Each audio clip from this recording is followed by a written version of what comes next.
No problem means the same fair prices that we've always offered on our new vehicles.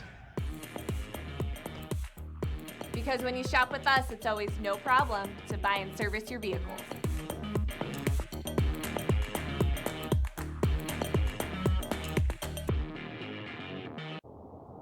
Welcome to What If Idaho, the home of 1,000 paths for those that embrace possibility. There's no better place to be if you're looking for that next career, or just exploring. Life is a wide open door, no matter your age. Here at Next Steps Idaho, you can research careers and training options that work for you and start a dashboard to keep your plans moving forward so you can route your path from what if to what is at nextsteps.idaho.gov. Taking the hard path isn't always easy. It takes courage and determination to do hard things. Quitting tobacco and vaping is possible. You decide when. We'll show you how. Learn more at projectfilter.org or call 1-800-QUIT-NOW. Always entertaining and occasionally controversial, the East Idaho Prepcast covers every inch of District 5 and District 6 activities in Idaho. Just think about this. The Highland Ram cheerleaders won their 14th 5A title in the past 15 seasons. And then they went on to win the national competition in California. Hosted by Sean Kane, the East Idaho Prepcast features the biggest stories happening in your area. Just go to IdahoSports.com and click Prepcasts in the menu to get caught up on what you've been missing. Or check out each week's episode on the IdahoSports.com YouTube channel, Facebook page, or wherever you download podcasts. At Valleywide Cooperative, we're here when you need us. For 100 years, we have been here to help you with food, fuel, and good old-fashioned advice. And for us, serving is more than a job, it's a way of life, which is why we pour so much into the communities around us. We've employed hundreds of your neighbors. We take pride in that, and in giving back millions in sponsorships, grants, donations, and scholarships. It's our way of saying thanks. We're Valleywide, and yesterday, today, and tomorrow, we're here for you. Our army of IdahoSports.com action photographers are covering games all over the state. And now we've revamped our galleries to make it even easier to find and order your favorite action shots. Just go to IdahoSports.com and click the Action Photos link in the menu. Dear road rivals, you may have four wheels and a similar build, but our resemblance ends right there. Later, Toyota. Find yours at Toyota.com. Toyota.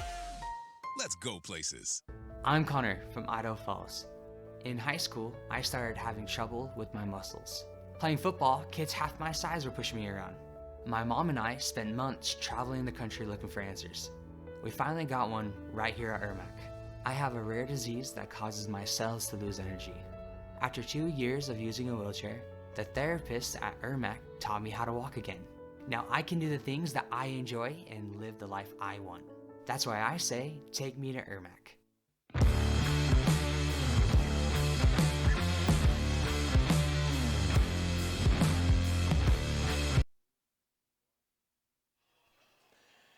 Welcome into this IdahoSports.com GameStreams production of the East Idaho Game Night presented by Teton Auto Group and Irmac Pediatrics.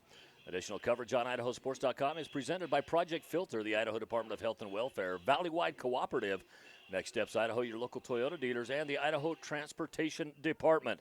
This is the final game of the Rocky Mountain Rumble, and it should be a good one tonight from Madison High School, where the Wasatch Wasps come into town to take on the hometown Madison Bobcats.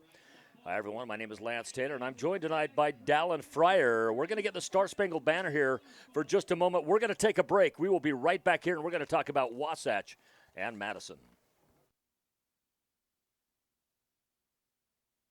Always entertaining and occasionally controversial, the East Idaho Prepcast covers every inch of District 5 and District 6 activities in Idaho. Just think about this. The Highland Ram cheerleaders won their 14th 5A title in the past 15 seasons. And then they went on to win the national competition in California. Hosted by Sean Kane, the East Idaho Prepcast features the biggest stories happening in your area. Just go to IdahoSports.com and click Prepcasts in the menu to get caught up on what you've been missing. Or check out each week's episode on the IdahoSports.com YouTube channel, Facebook page, or wherever you download podcasts.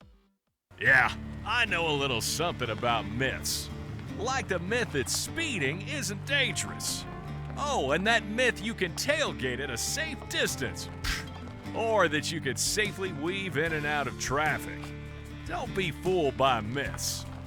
You'll get yourself into a hairy situation. Stay focused on the road. Be a legend like me. Have you heard the one about Charlie over in Pay Lake? At all our local Teton dealerships, we're committed to our no problem philosophy. No problem means we'll find it, not we don't have it. No problem means the same fair prices that we've always offered on our new vehicles. Because when you shop with us, it's always no problem to buy and service your vehicles.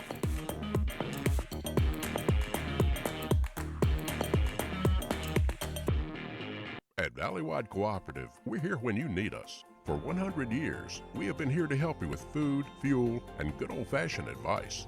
And for us, serving is more than a job, it's a way of life, which is why we pour so much into the communities around us. We've employed hundreds of your neighbors. We take pride in that, and in giving back millions in sponsorships, grants, donations, and scholarships. It's our way of saying thanks. We're Valleywide, and yesterday, today, and tomorrow, we're here for you.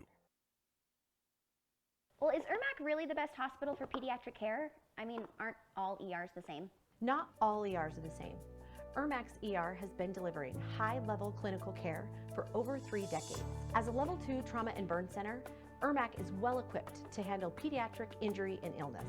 All IRMAC ER nurses have higher-level pediatric certifications, and that's just not common in all ERs. And this expertise and experience is found only at IRMAC. Yeah, I know a little something about myths. Like the myth that speeding isn't dangerous. Oh, and that myth you can tailgate at a safe distance. Or that you could safely weave in and out of traffic. Don't be fooled by myths. You'll get yourself into a hairy situation. Stay focused on the road. Be a legend like me. Have you heard the one about Charlie over in Pay Lake?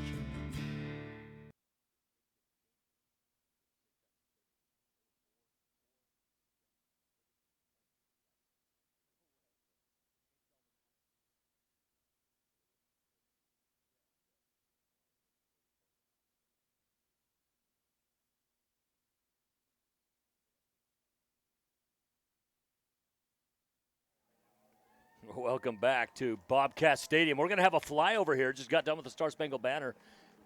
And then the flyover is going to happen right here at the stadium. And there we go, military planes, old school military planes. Well, as we get the opening coin toss here, let's talk about Wasatch for just a moment. Coach Steve Coburn. You got an 0-2 start on the season. They lost to Park City 41-24, and then they lost to Skyview up in Smithfield, Utah, there in Cache Valley, 56-35. They will be home next week, by the way, as they will face Weber.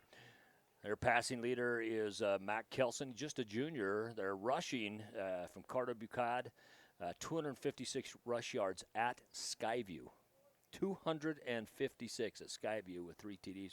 They lost that game, but leading receiver JoJo Heyer, averaging 65 yards per game. They're primarily a rush team, have been thus far this year. They come from 5A Region 7, which is Cedar Valley, Maple Mountain, Salem Hills, Spanish Fork, Springville, Timpview, and Wasatch. And Wasatch used to be a really small school, but they've grown over the years, and that's who they are. Last year they were 5-7, 2-3 in conference, losing to Timpview 63-21 to open up the playoffs last year. And let's talk a little bit about Madison. Madison on their second game of the season. They played on week 0, which also Sugar Salem did, who was here earlier today. Most of the other Idaho teams, this is their first game of the year. But playing in week 0, they had a tough one, and it was a battle defensively against Owyhee. They lost 24-17. Well, Owyhee, you look and say, well, how good was the team that beat us? Well, they turned around and beat Centennial yesterday 37-8. And so we expect Madison to actually have a pretty dang good football team this year. Next week they're going to play at Blackfoot. And what's funny is Madison doesn't put their stats up on Max Preps. And a lot of coaches like to keep those kind of private, don't like those available. But we're going to have a good one here today with Madison as we get things going. Should be good anyway. We're planning on it being good. If it's not good, it won't be our fault, right? We're here for a good time. We've lived through the Rumble the last 2 days, and we're ready for a good nightcap. It is our final game of the Rocky Mountain Rumble. Madison does such a great job hosting this event. So they bring in teams from not just out of state, but this year out of the country. They brought in mostly Utah teams, and then not only the Utah teams that came up, but they brought out one out of California, Templeton, brought out Raymond, Alberta, Canada came down and laid a licking on Marsh Valley. Shout out to Kelly Canyon, Grand Peaks Medical, and Taylor Chevrolet. We'll get to those as we move on today. It's going to be Madison that got the opening toss, and they deferred to half number 2. They're going to kick it to the Wasp. I love the uniforms for Wasatch. Oh, I love them, too. I noticed them as I was getting some food earlier. That's solid gray. Goes back to number 7, Will Wright. Will Wright gets out across the 25-yard line. He's still on his feet, out just shy of the 30. It looks like they're going to call him down on the 29. Does a great job. Batten finally brings him down. And based on what we saw there, I don't think that'll be the last time we call Will Wright's name tonight. No, it probably won't.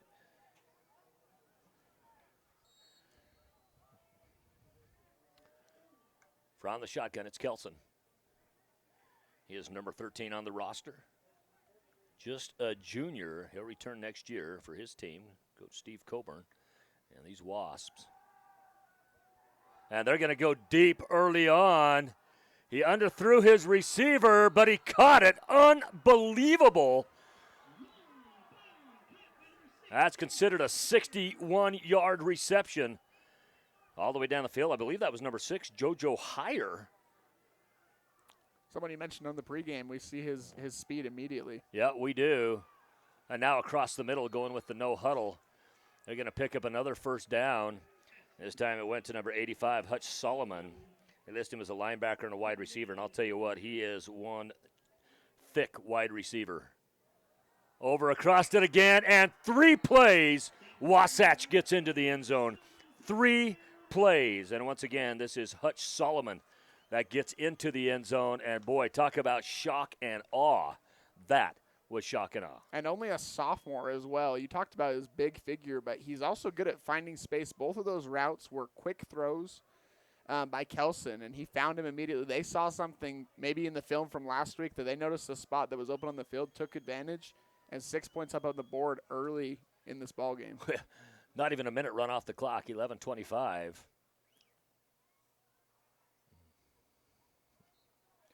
Kick is up, kick is good. Now, just to let you know, that's not a record in time for the Rocky Mountain Rumble, not even this year. So our very first game of the Rumble, which was Raymond, Alberta, Canada, and Marsh Valley, Raymond on very first play, well, it goes into the kickoff, goes into the end zone. Then our first play from scrimmage, they throw an 80-yard bomb, touchdown. And then on the ensuing kickoff, Corbridge Bastion runs it all the way back for Marsh Valley. So with 23 seconds taken off the clock, we already had 2 touchdowns on the board, 1 for each team. And then from there, it was all Raymond, Alberta. And, I mean, you talked about this in some of the earlier games today, that they played Canadian rules while on offense. And so maybe a little bit of a shock for Marsh Valley when they started the game. Yeah, it certainly was. Those receivers were already to be in forward motion, and sometimes they had 10, 15 yards of speed built up before they ever crossed the line of scrimmage at the snap. And that was a little tough for the Marsh Valley kids. It wasn't as much tough for them on the depth of the throw, but it requires defensively that you start about 15 yards back. Well, what it makes it is if they run a sweep or something like that, now your DBs can't get back to help out on those tackles in time. We just saw some lightning straight across the valley. I hope that doesn't delay us again tonight. This kick looks like it's going to go safely into the end zone. It does, and this will come out to the 20-yard line by rule. 1st and 10 from the 20, Madison. This is Madison High School's home turf, home field. This stadium's been done for, I think this is they've had 3 full seasons on it. This is the start of the 4th. And a beautiful complex. And it's a perfect place to host the Rocky Mountain Rumble because there's a lot of extra space for teams to warm up apart from being on the field. Great place for the fans to be, and ultimately a great event thrown on each year. Trips right, Twins left. Throws into single coverage. Pass is good to number 14, Javen Ball. Number 10, of course, is your quarterback. That's Hazen Torgerson, just a junior. So we have 2 junior quarterbacks out there playing for their respective teams. And number 14, Bell, comes up with the reception. And after that opening drive of Wasatch, Madison looking to get going here.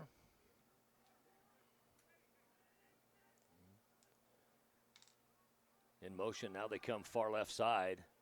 Breaking some tackles, getting out near the first down marker. We'll see exactly where they started. That was given to number 1, Barkley Beck. Barkley Beck, just a junior as well. This Madison team, I've had them picked to be kind of one of the dark horses for 5A this year. You know, when you think of Southeast Idaho right now, the thought is Rigby and then Highland, and I think that has switched this year. We'll see as time goes on, but I think Madison's got a chance to step up and to really shock some people this year. Now's their opportunity to do it, as 1 yard gain on the play is all they can get. And once again, that's Beck. So they don't give, neither one of these teams gave physical stats. Last night we had the physical stats for Highland, whose offensive line was 270, 277, 300, and 320. That is a thick offensive line. And, boy, they gave the protection all night long to Hymas, who had a great ball game from quarterback. Stepping up through the middle now, 30, 35, 40. Almost breaks it out to the 45-yard line is Torgerson. One thing I loved about that play was Torgerson still went through all his progressions. He looked to see which receivers were open, which ones were not open, and then he ultimately decided, I'm going to run, but he didn't move out of the pocket. He stayed in the pocket and ran and found a lane to get that first down. Well, and the credit for that goes to the offensive line, who gave him that time to be able to go through his reads. You know, sometimes quarterbacks just don't even have the time to go through those reads. He had it, and kudos to his line. Twins right, they're going to come back left. Once again, this is going to be Beck. Beckley's going to get into Wasatch territory, so the Wasps finally bring him down on what looks like to be the 42-yard line. It'll be 1st and 10, Madison Bobcats. Bobcats, this is the first time I can think of in a long time that they've started at home with 2 games. Last week with Owyhee. Owyhee, of course, one of the newer high schools in the state of Idaho, took state in basketball their very first year as a school.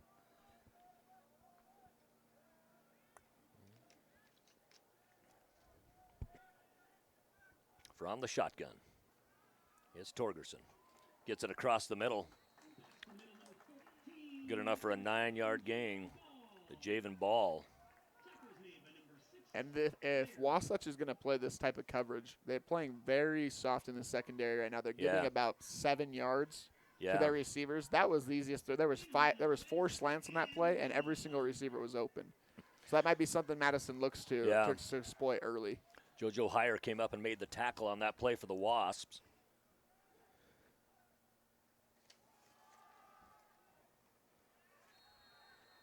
Now a little bit of loss on the play. This time it's Beck again.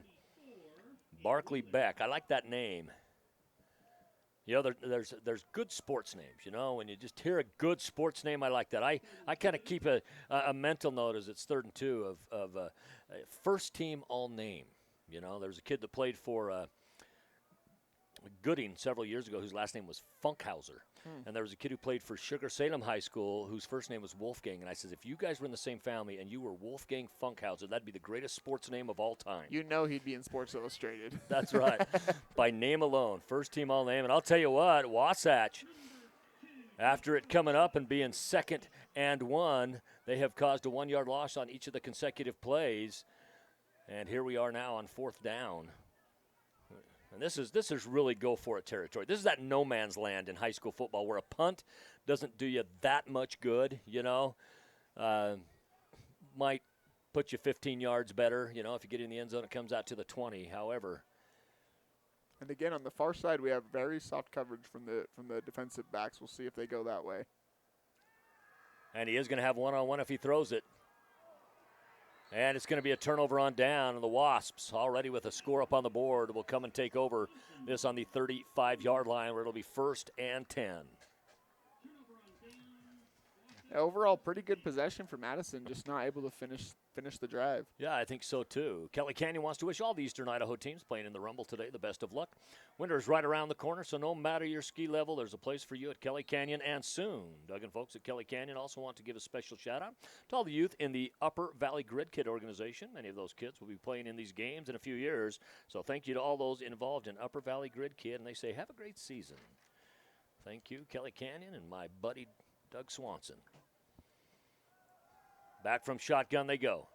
Scrambling out of the pocket and throwing across the field is Kelson, but he underthrows his receiver. The intended receiver, of course, scored the first touchdown, was Hutch Solomon.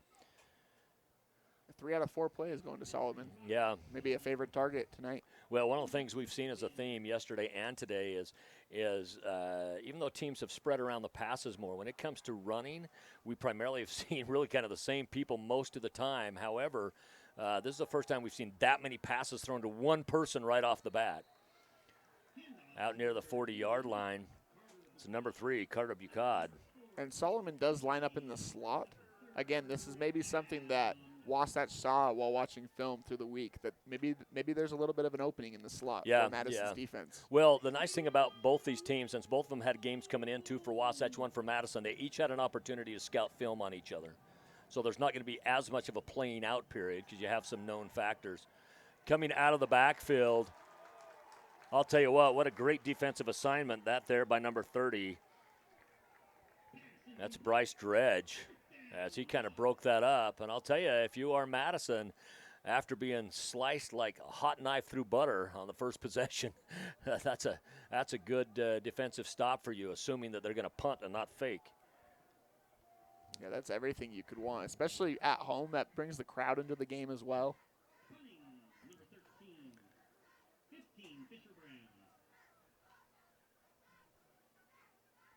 Fisher Brown with the punts. Good punt.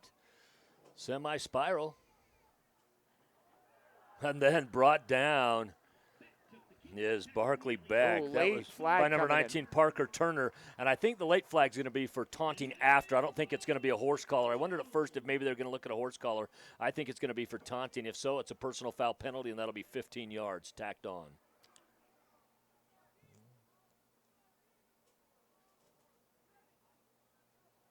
Oh, they're going to say it was a face mask.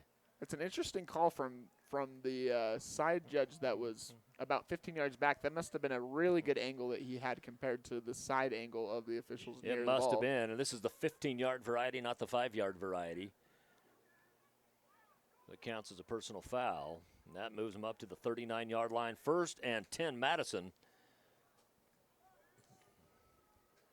Of course, Madison's been in this building for about 15 years now in this high school, but they were playing until 4 years ago over at the old high school football field. I used to call that the ankle breaker because there was a ton of just holes in it. Pass is good, goes back to Beck. He is wrapped up immediately. That by number 28, Dalton Hill. No gain on the play, brings up 2nd and 10. Also in on that tackle, number 51, Heath Budd. There's another good sports name, Heath Budd. I like that. We're Bud. full of them tonight. We are. I'm looking at some other good ones here. Always looking for first-team all-namers. It's quite an honor. Only so many people get that privilege, I mean, I have like first-team bad hair, first-team goofy uniform. There's always a good list. Torgerson keeps it. He gets nowhere on that place. It's going to bring up 3rd and 10, still at the 39-yard line. And right now, that defense is awfully stingy for the Wasps of Wasatch High School. The first 3 minutes of this game, I thought maybe this would be a really high-scoring affair, and everything's kind of stopped, come to a stall. Yep. Geographical reference to Wasatch is in Heber City. The closest way to get there is at Provo Canyon. Go past Deer Creek Reservoir. Pass across the middle through behind his intended receiver. That was number 81, Trayson Lund, another junior. A lot of juniors, a lot of sophomores on this Madison team. Bodes well, especially if you can have a good season this year, knowing that a lot of those players are going to come back. Ball stays on the 39-yard line, and I think we're going to see a sure punt here. This isn't no man's land. Beautiful view where we're at. If you look over, you can see just the very peak of the Grand Teton. The Grand Peak. We can also see part of Mount Moran. Boy, and barely getting this punt off without getting blocked. Comes down, fair catch. In the hands of number 3, Carter Bucad. This is going to come down to the 40-yard line where it'll be back 1st and 10 for the Wasps. After that first possession, we've seen a couple of good defensive stops for each team.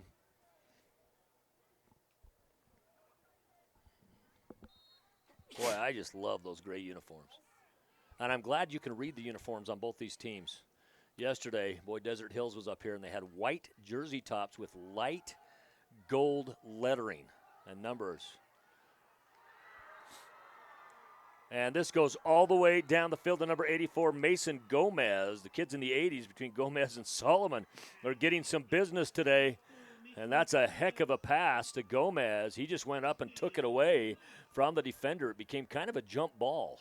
Well, and the safety reached for the ball one different time before the ball came. I think he got a little. I thought he was going to get a pass interference on it. Finally knocked out of bounds, number 3, Carter Bucad. However, we do have a penalty flag on the play. Before the flag, it's going to be a 6-yard gain. We'll see what the penalty is.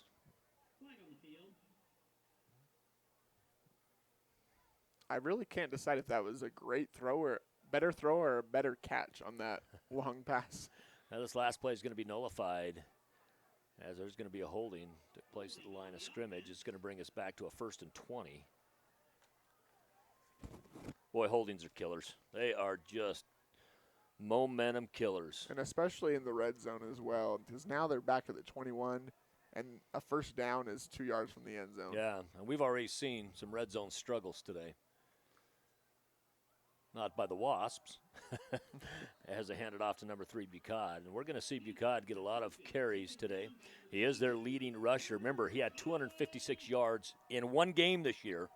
That was at Skyview in a losing effort, 56-35. He had 3 touchdowns that he put up on the board in that game as well. Tough defensive assignment. Not sure what his weight is, but he looks to go about 190. From the shotgun again, it's Kelson. Goes out to the right side and brought down quickly as JoJo Heyer. In on that, it looked like number 2, Jake Rhodes. No, it's David Dalby, number 4. And that's knowing your assignment perfectly. Stay locked to the receiver. From the shotgun again is Kelson. Could feel the rumble of the Madison faithful for this 3rd down. Wonder if that's why they called it the Rocky Mountain Rumble. Kelson's pass is up. Might have got a little bit lost in the sun, but I think we're going to get a pass interference there. In fact, it might even be a defensive hold. It is going to be a defensive hold. It didn't look like a pass interference. It looked like he held him at about the 10-yard line is where he started grabbing jersey. Which is too bad for Madison because I think the ball ultimately got lost in the sun. Yeah, that's about the only place on the entire field right now that's really affected by sun. Yeah. Yeah, they did call that a hold. I think number 87, Cash Combs, was really pleading for his life over there trying to find the ball in the sun. Yep. Ball now on the 16-yard line. It's 3rd down.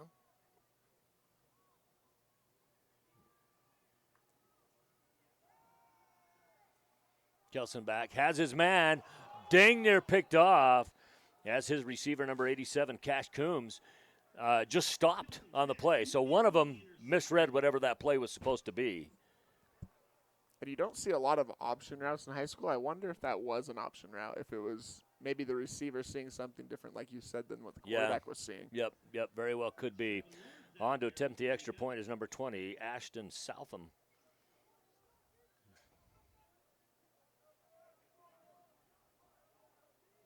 This will be a 33-yard attempt. 3:12 remaining in quarter number 1.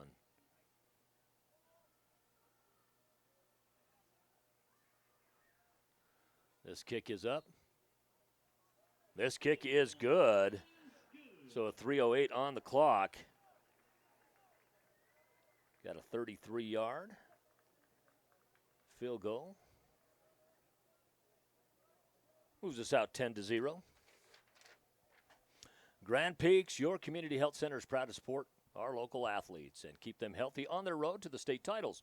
Grand Peaks, located in St. Anthony and Rexburg, provides affordable medical, dental, behavioral health, and pharmacy services for the entire family. Their healthcare providers and staff are highly trained and experienced in all areas of primary medicine, obstetrics, family dentistry, behavioral health, and prescription services. Grand Peaks is committed to establishing a personal relationship with each patient and providing affordable health care for your family. Visit grandpeaks.org online for a full list of services.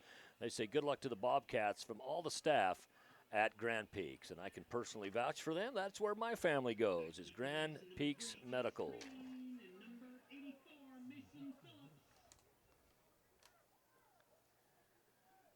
Kind of an interesting kickoff formation for the Wasps. They have kind of double sets all the way down. Haven't seen that before. I haven't either. Looks like a dot matrix printer. Uh-huh. From back in the day. Ball goes into the end zone. It'll come by rule out to the 20-yard line. That's only something I've heard of before, not necessarily seen before. I grew up in it. Taylor Chevrolet is proud to support Madison Athletics. Taylor Chevrolet has been serving the Upper Valley for over 90 years with excellent service and a stellar sales team. Taylor Chevrolet is the home of oil changes for life. That's right. Buy any new or used vehicle and never worry about your oil again. Taylor Chevrolet is your Southeast Idaho auto dealer with a wide selection of Chevrolet and Cadillac models. Come in today and get the vehicle you want with the oil changes for life. Stop at the Rexburg location or simply visit them online at TaylorChev.com. You can go in there and ask for my buddy Blake Harris. He's going to help you out. Out just short of the first down marker on an early pass. That went out to number 12, Colton Bassett. Or pardon me, that went out to number 12, Connor Iser. Taylor Chevrolet, so my last name's Taylor, but I'm no relation to Dave, who owns Taylor Chevrolet, but I've joked with him before that I says, if it benefits me, we're related. And if not, I have no clue who you are. The best way to be. He's a good guy. He's running a good business here in Idaho. Yeah, this was, it was obvious that the pitch went forward on that, not backward, so it's considered an incomplete pass. The Wasatch faithful immediately were thinking that it was backwards. He was behind the line of scrimmage, so it had been fine as a forward pitch. And maybe not a play meant to be a forward pitch by any means, but in this case, for the Bobcats, very fortunate. Yeah, because it was missed and pounced on by the Wasps. So ball is on the 29-yard line where it's 3rd and 1. Wouldn't be surprised to see him put this on the legs of Torgerson to pick up this extra yard. I always think it's risky on this when you run someone to the edge, which they might do with Barkley Beck. It is going to go to Beck, but he's going to go up the B gap on the left side. He's going to pick up the first down. It'll be 1st and 10 Madison, who was stopped after really having a good drive going for a while on their last possession. Yeah, now just looking to continue some momentum in this drive. That's our first down in a little while. Ball now out to the 33-yard line where it's 1st and 10. I'm looking right now at that B gap. Of course, there's only one in the backfield, and that's the quarterback. But left side B gap seems to be a place where they could potentially go. Pass intended for Barkley Beck over his head, and I'll tell you what, that was a result of the pressure from the Wasps, as really when you look at it, Torgerson just had to get rid of that about a half a second or full second earlier than he would have liked to. Makes it awfully tough to throw to that spot you're trying to get. And they did not hide the blitz coming on that play. That, junior quarterback gaining some experience might be able to exploit that blitz coming in as time goes on this season. Middle linebacker came up. Right side outside linebacker came up as well. They left the corners to defend the receivers. Torgerson again. He looks upfield, had his man for just a moment. Had one man deep, but then he comes back. What a great catch by Tanner Johnson. So Tanner and my son, it's a senior, used to play basketball together for quite some time. That was a great catch. Chase Crane was wide open down the field. Of course, Chase comes from a good sports family as well. His older brothers were very good athletes here. I had one brother that went to Idaho State University to play receiver. His parents and me and my wife go way back to our days at Utah State University. From the shotgun they go. This is going to be Beck. And for Beck, he snuck away from the defenders. Actually, that's not Beck. That's number 2, Jake Rhodes. About the same size as Beck. The only difference is 1 year between them, as Rhodes is a senior, Beck just a junior.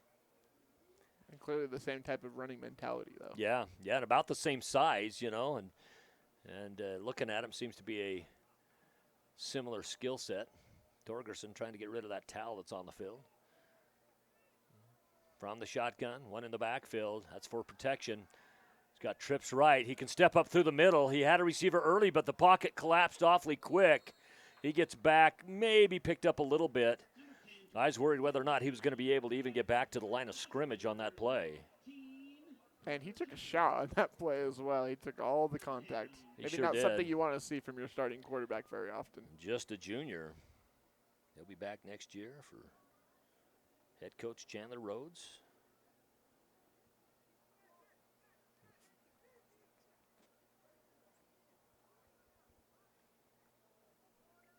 .20 seconds remaining in quarter number 1. From the shotgun, it's Torgerson. 2 in the backfield, single right, single left. 4-man defensive front. He pops that back. He had the time, but then got some pressure put on him. Oh, and right in the hands of Chase Crane, who's unable to pull it in. I'll tell you what, if you throw him 100 of those, he pulls in 99. Just unable to pull in that one, and it brings up a 4th down with 5 seconds remaining. They're going to have to punt this and try to pin the Wasps deep. They've had some good defensive possessions and some not so good defensive possessions against the Wasps. I think this is panning out so far to be actually a pretty good matchup.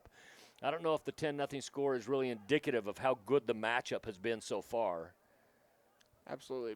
Both sides of the ball, both teams showing promising signs as well. That's right. Yeah, because, I mean, it's not like it's 10 blowout points at this point. No, they've had to fight for them, excluding that first possession. Yeah, seven of them were blowout. They went down pretty quick. This goes down and finally out of bounds to end the quarter. Ends up in the hands of Carter Bucad. And we're going to take a break here on IdahoSports.com at the end of 1. It is Wasatch 10, Madison yet to score. At all our local Teton dealerships, we're committed to our no-problem philosophy. A lot longer than No problem means we'll find it, not we don't have it.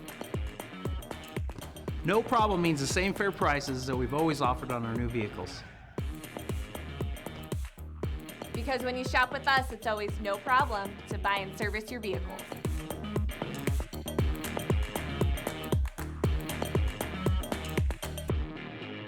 At Valleywide Cooperative, we're here when you need us. For 100 years, we have been here to help you with food, fuel, and good old-fashioned advice. And for us, serving is more than a job, it's a way of life, which is why we pour so much into the communities around us. We've employed hundreds of your neighbors. We take pride in that, and in giving back millions in sponsorships, grants, donations, and scholarships. It's our way of saying thanks. We're Valleywide, and yesterday, today, and tomorrow, we're here for you. 12 minutes on the clock to start quarter number 2. 10-0 is your score. Wasatch on top of Madison, and right after the punt that eliminated the time in the first quarter, it's going to be Wasatch. Ball placed on the 12-yard line. Pardon me, on the 17-yard line where it's 1st and 10.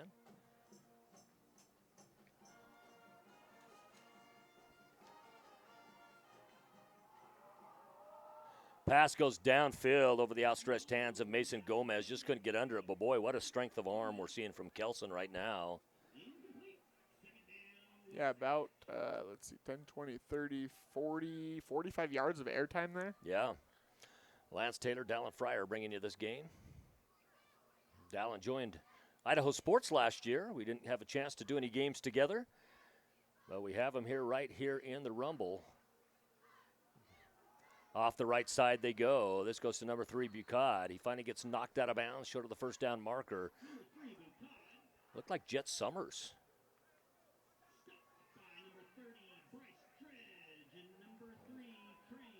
So it's going to be Crane and Dredge on the stop there. Looked like Summers for just a moment. There's another good name, Jet. There was a false start on Wasatch that was not called. And getting out on the keeper is Kelson. Gets down just shy of the first down, or of the 30-yard mark. Looks like it's going to be on probably the 28. 1st and 10. Yeah, receiver number 85, Solomon, jumped way early on that. But sometimes those receivers can get away with a little step. Yep, they can. More so than the line, no question about it. Kelson looks downfield, has a receiver again. He's going to overthrow him again. I'll tell you, they are right there. You know, they're good passes, not like they're gross overthrows. This one intended for JoJo Heyer, but just out above their outstretched hands. And, you know, and if he hits him in stride there, the defenders are probably about a half yard to a yard off their hip. So, you know, those could end up doing some damage. You'd have to think it will eventually. Yeah. Get that timing down. Again, they have 2 games under their belt this season, 1 for Madison. We're going to get another run this time, and this is going to be good enough for a first down. And still on his feet, number 3, Bucad. He's being chased. Can they catch him? They do. It's not until the 20-yard line. Down on the 20. They're going to put him.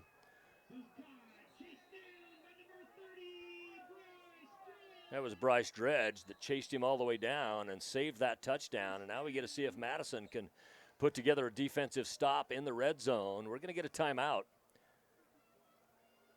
And I don't know who called this. I couldn't tell if it was Wasatch or Madison. I believe it was Madison. Okay, so probably for Madison, just trying to stop the momentum of Wasatch on this play. Stop a little bit of that bleeding. Once again, good shout out to Kelly Canyon, Grand Peaks Medical, and Taylor Chevrolet. Those are our local shout outs and local advertisements for this ball game tonight. Those places are so good to step up, and they help bring these games to you on IdahoSports.com free and live. I mean, we might be 2 or 3 seconds behind just in case Dallin starts using foul language. And then you know, we've really got to make sure that we got that gap, that I can get that straightened out. You know, I've heard him say darn a couple times and gosh.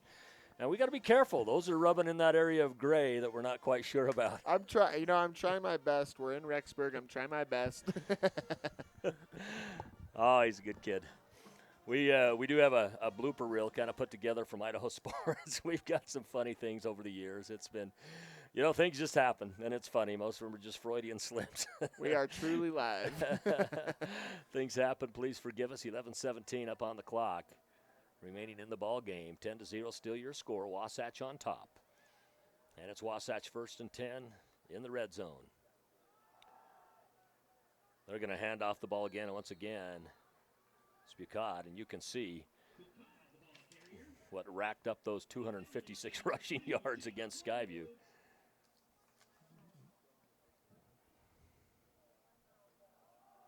We are on the second quarter, 10:53 remaining.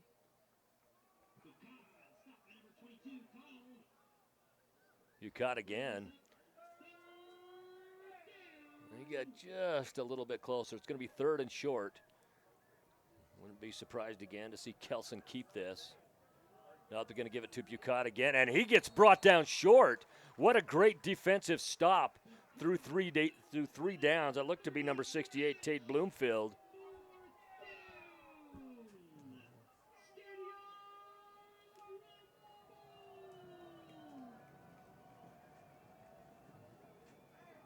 Hand off again, Bucad again. And it looks like he's going to get it. I'll tell you what, Madison dang near had the stand of the season so far. But it looks like they're going to give him this first down if it's truly marked on the 10. It took a second effort from Bucad, but he was able to convert there. Well, there's a reason why he can rack up the kind of yards that he's racked up, you know. And again, you know, we talked about this before, Dallin, when you have, you know, when kids first start playing football, the number one thing that you teach a kid who's going to carry the ball is when you get hit, you just keep your feet moving. Keep them moving, and good things happen. And that's what happened there. It's 1st and goal from the 10. That's as far out as you can get and be 1st and goal. I mean, you could get farther on a penalty, but as far as initial mark, Bucad again. Oh, he just trucked a defender. Holy smokes. Wow, that's as deep as I'm going on that one. Wow. I mean, the hole was open up from the beginning. He was able to get his initial 2 or 3 yards thanks to the help of the offensive line. But after that, it was just pure strength, brute physical strength. Wow. That was unbelievable. I believe that was Jet Summers that he hit.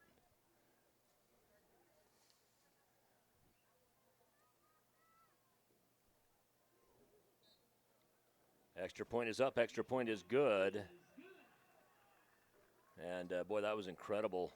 It was a 10-yard touchdown run. So don't forget, coming up on IdahoSports.com, game streams all throughout the season. We'll also be here for you during the playoffs as well. If you want to know if your team's playing, just simply log on to IdahoSports.com. Click on the game streams. Go to the date that you want to see if your team's playing, and you can certainly find it there. If not, you can always go into the scores and schedules. And, of course, on Friday nights, you have the Friday night. Do we call it Friday Night Flash? Yeah, we call it Friday Night Flash. I always want to say Friday Night Lights because of the show, but it's Friday Night Flash. You can go on there, check the scores all the way from 1A Division II, 1A Division I, which are both 8-man leagues, all the way up to 5A. Find out how your team did, how your rival's team did, all on IdahoSports.com. When I'm not calling a game, that is typically what I do on my Friday nights, is I typically check the Flash. And that's right. I'm either calling a game or doing PA for a game. And if that's the case, you know, I always have my phone pulled up on the Flash so I can check that. We got good people in the stadiums around the state who help keep us up. Occasionally some get a little behind, but by and large, as this one goes way back into the end zone. Okay, so we had a great one yesterday. Ball goes into the back of the end zone like this, bounces over the first fence, you know, with the red top on it, and then hits the concrete and bounces over the second fence, you know. Now, if that was a kicking game of horse, there's no one that's going to match that, you know. I mean, how do you call that? Well, there's no way that the kicker could do that again if they tried. that's absolutely like off no the way. rafter, off the wall, hit the railing, go in. Magic Magic and Larry. Bird and Jordan commercial. Yeah, that's right. Man in motion. It's number 14 ball. Coming out to the right side, they go. It's Beck. Beck brought down, and he's brought down for a loss of 2 yards. It's going to bring up 2nd and 12. I'll tell you, it is awfully tough right now for Madison to get to the exterior on this Wasp team. Their angles are so well, you know, and that's the thing. You know, your DBs, your outside linebackers, those guys have to know how to angle. Otherwise, you end up cutting short and then turning and chasing. They are very quick to the outside. We're going to have single coverage out on the left, particularly with the cross route. We got 2 in the backfield, single right. From the shotgun is Torgerson. He goes left. They come back right on a misdirection play. And once again, that goes to Beck. Barkley Beck, the junior. Him and Torgerson both back next year for Coach Chandler Rhodes. That's a gain of 6 yards on the play. It was actually a gain of 8 yards on the play because they were 2 behind the original line of scrimmage, but it brings up a 3rd and 4 and a bit of a manageable 4 now. Yeah, I'd really like to see Madison take advantage of the they're actually coming in a little bit more wide. I was going to say, we haven't seen Wasatch come up in press coverage very often today. They're going to call a false start, and this takes that 3rd and manageable into 3rd and difficult. It's like when you get kids, you know, you're young, no kids yet. No kids yet? No kids yet. Well, when you get kids, it's like having kids when they back tuck to you, and you just say, it's just getting worse every time. You know, that's what those 5 yards do for you right there. That's the back talk, where just went from manageable to not so good, you know. And you can't do anything to make it better. So it went from Dad's a little upset at you to you're going to spend the rest of your night in the room. Torgerson with the nice throw, gets it out to his receiver just over his hands. Boy, that came out hot. And Torgerson slaps himself on the helmet right there. He knows that he had a good shot on that play. Just a little bit of an overthrow. Trayson Lund, he was the intended receiver on that. I was a little surprised that they went with a longer pass rather than throwing to the sticks. You know, I think in that scenario that you might be able to have, especially when they come up in a press coverage like that, to open up some of the middle, especially with a slot receiver. Now back to punt.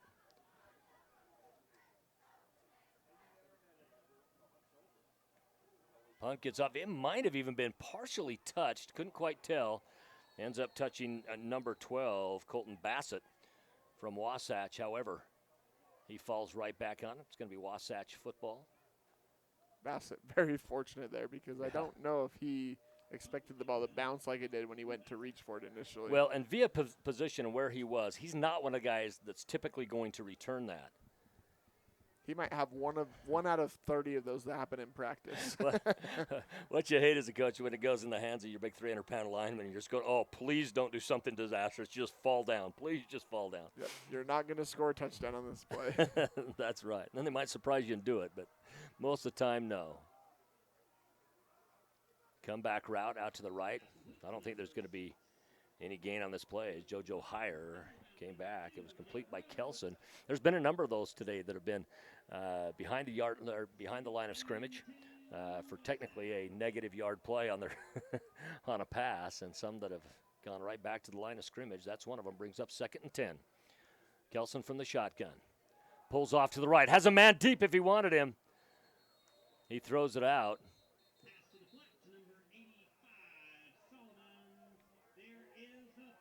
Yes, so for Solomon, he caught that. He might have been better just knocking it down. We do have a flag down on the play. Did he catch that? It looked like he caught it. Yeah. Yes. I think we're going to get a hold here.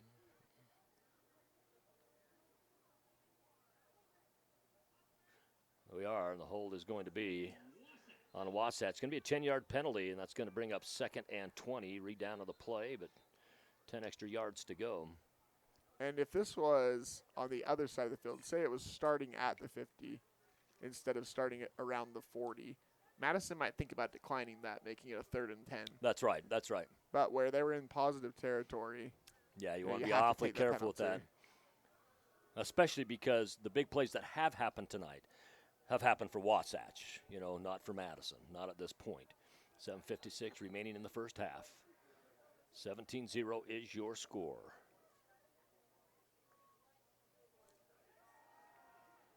Kelson dropping back. It's his receiver, Bucott, also his number 1 running back. They ran that as a screenplay. It wasn't the smoothest of screenplays that you're going to see, but they did get some yardage back on the play. Brings up a 3rd and long 15, short 16.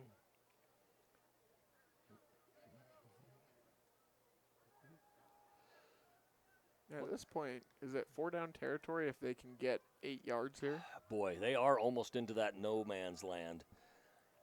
Might be. Kelson pops back. Looks to go deep. Has his receiver, and guess who? Number 85, Hutch Solomon, already has a touchdown on the board. That's good enough for a first down as he threw right to the sticks.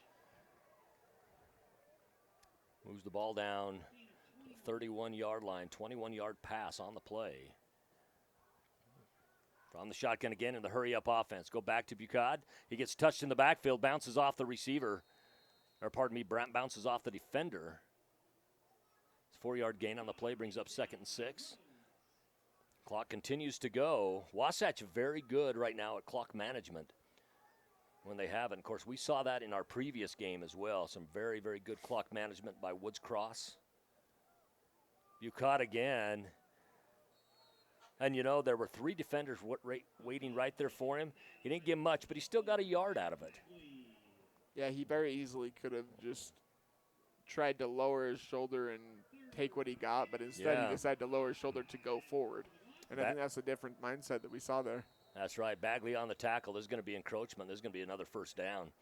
It's going to put him in the red zone close to the red zone, 21-yard line. I guess technically you're not in the red zone. It used to be they considered red zone 25 yards and in, and now I see the graphic on a lot of the channels I watch only count at 20 yards and in. But I'm old school. We'll call it 25 yards and in. Pick up a first down on the 11. It's 1st and 10. Kelson from the shotgun again.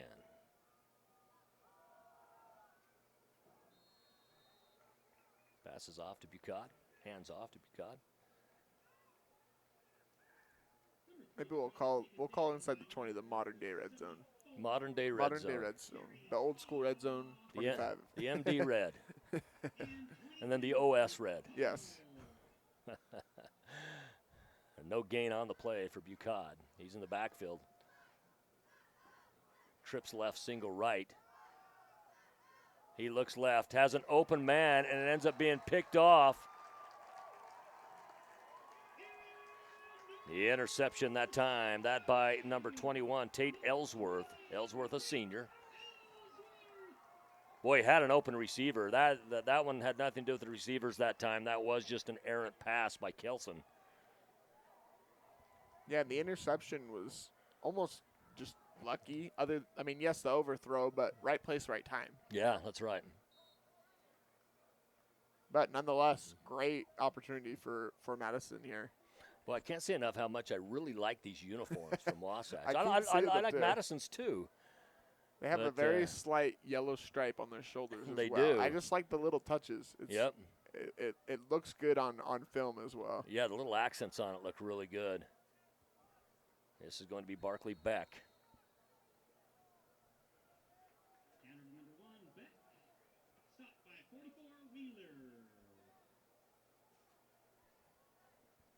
Gets all the way out to the 10-yard line. It's not very common that you see two solid colors as well against each other. No, gray is kind of like those, yeah.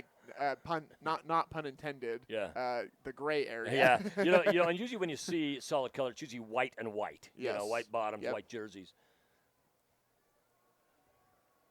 Out to the right side, it's Beck. Beck gets across the 15-yard line. Not too far short, about 2 yards short of the first down marker. A little bit of extracurricular activity, but got ended quickly. I'd say that the lines, the size of the linemen, look fairly similar on both sides tonight. There might be a little bit of advantage here and there, but not like what we saw last night with Skyline out of Utah and Highland. Highland offensive line, 270, 277, 300, 320, and just a massive defensive line as well. There was still a couple linemen for Skyline. It's a big school. A couple linemen that were still under 200 pounds. This is actually a very good catch by Beck as it was underthrown just a little bit. Had to go down to get it. Picks up a first down, gets out near the 25-yard line where they'll spot it 1st and 10. And it's been a heavy dose of Beck in this quarter. Madison's been struggling to move the ball on offense the last possession or two, and they know where they need to go. Well, that was the challenge that they had last week. As they played Owyhee, is they just struggled at times to really get their offense consistently moving. The defense was pretty solid last week, but the offense had a little bit of a harder time staying on the field. Makes your defense spend that extra time, and that's tough. Stepping up in the pocket, good protection that time. Nice reception, I believe that's Chase Crane. It is. All the Crane brothers have wore that number. It's a rite of passage at that point, don't you Absolutely. think? Your previous brothers have wore that. Is that Josh Crane's little brother? It is. Okay, Josh Crane was my age. Yep, Josh was the one that had committed to Idaho State University. Yes. Dallas Crane was the oldest brother.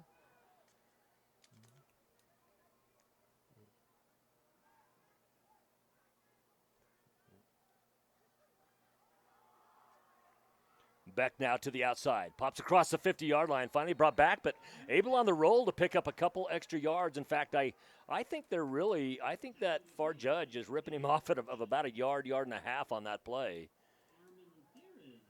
Ball set at the 47-yard line now on the Wasatch side of the field. 4 minutes even remaining in quarter number 2. Don't forget, coming up at halftime, it's our Next Steps Idaho halftime show.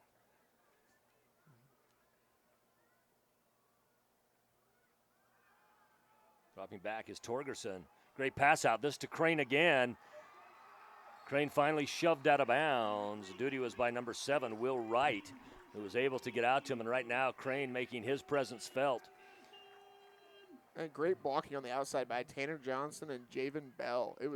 They sealed just long enough for Crane to use his speed to get to the outside. 27-yard line is where the ball is spotted. It's on the right hash mark, left side of the field to work with. We'll see if they come short side. You know, that's something that we saw a lot in the last game, that Lewiston continued to go short side of the field, and they were struggling with it.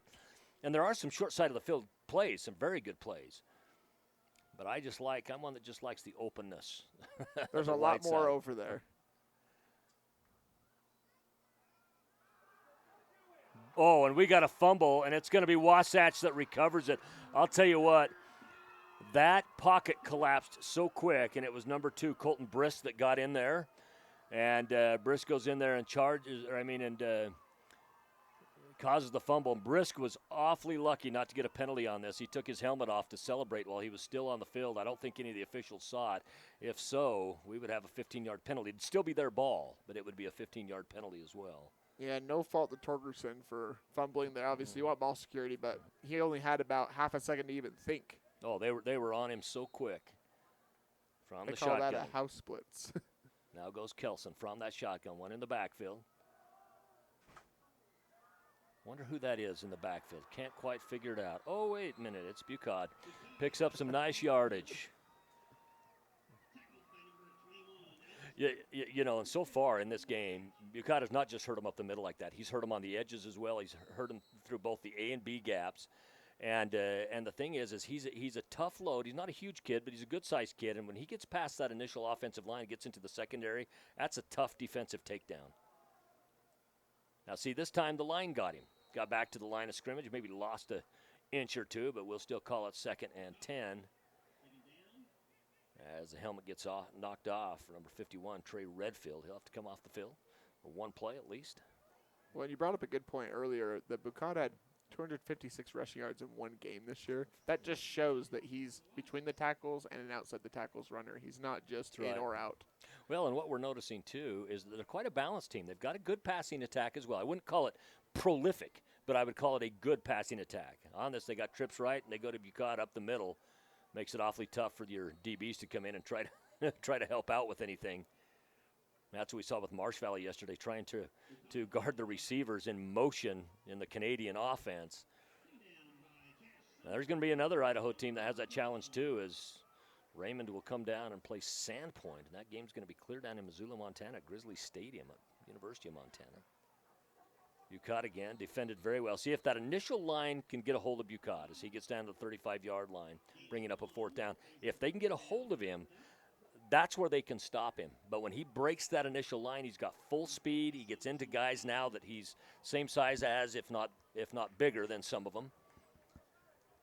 Well, and the offensive line has a different stance than some of their linemen are maybe a yard and a half offset of each other. Yeah, they are. You don't see that very often anymore. Yeah, and they angle a bit. Oh, Kelson hits his receiver. Down inside the 10-yard line they go. And this time it is number 84 on the play. That's Mason Gomez.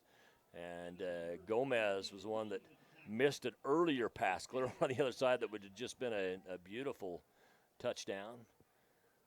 That was an incredible throw by Kelson because he had a defender right in his face. He pump faked him just enough time for him to get down to find his open receiver. Well, and Kelson's not super tall, and he had to throw over top of him. You know, it was almost kind of like, one of those jump throws a little bit. In order to do that, we get a timeout taken on the field.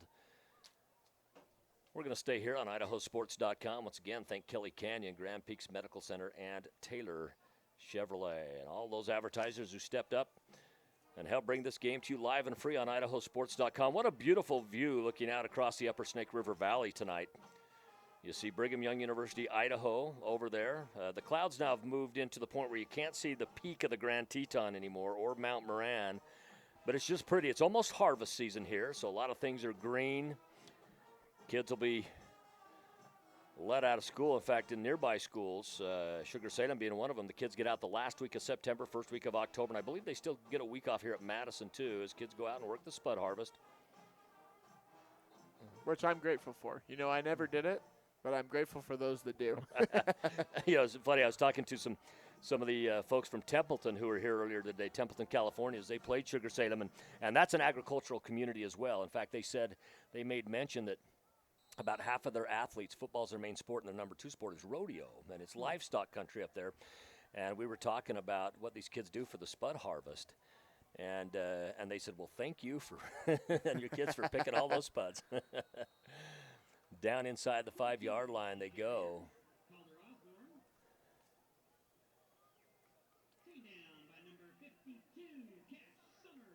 That was Cash Summers that brought him down. Cash is just a sophomore. Kelson gets it right back to him. So Calder Osborne, he's a senior. First time that we've called his name today was the last play, and they just might dang well give it to him again and have him punch it in with a minute even on the clock.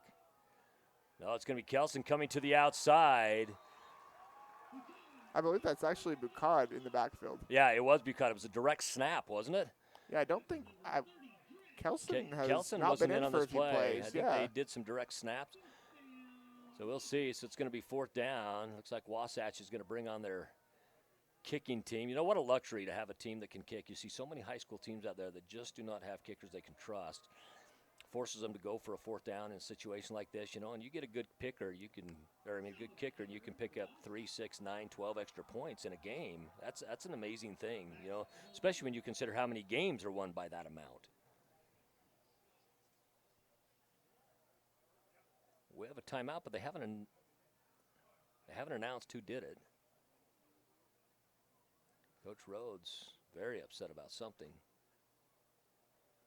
So it is a timeout. They semi-showed that it was Madison that called it.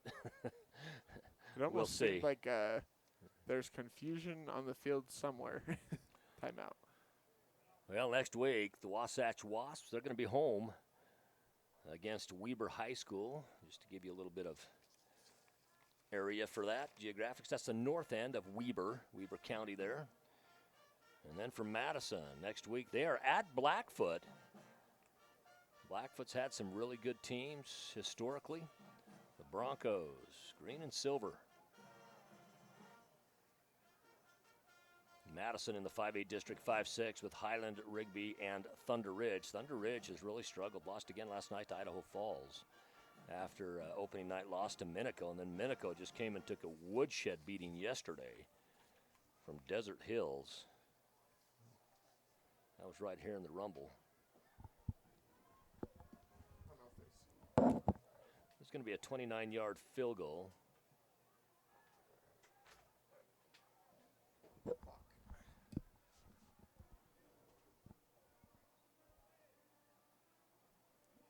Looks like we have a clock malfunction going on right now as well. We might, yeah. Looks like they're waiting for it to get fixed, so the teams are just down on the field. We've had some clock issues. Last night was a prime example. We had the lightning delay, and then something with the lightning was causing some problems too. Some of the kickback from it or whatnot, and the scoreboard one time got stuck at 144 on the score for one team. They couldn't get it down, so then they had to go up there and then they had to count it down. They had to reboot a couple times, which, you know, fall weather in Idaho, it is beautiful and it's usually fairly warm, but we have some kind of funky little weather patterns that'll come through every now and then that raise a little bit of havoc. Well, we love these video board scoreboards. They're prominent throughout the state nowadays, but the old traditional scoreboard sometimes works a little bit better. That's right. Kick goes up, and the kick is good. So I believe we have 22 seconds remaining on the clock.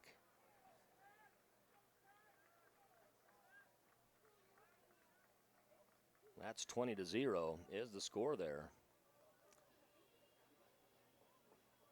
So 2 field goals in the game as well for Wasatch. We're going to get set to go into halftime right after this.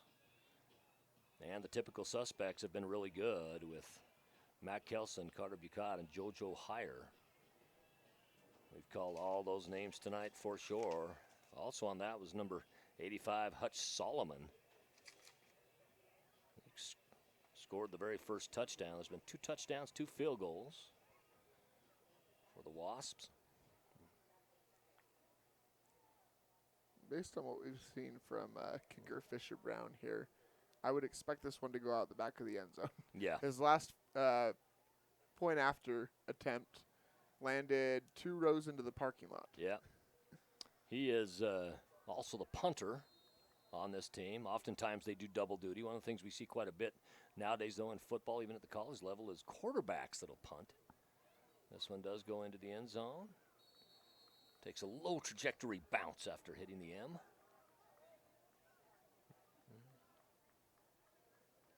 And Madison comes back out with 22 seconds remaining on the clock.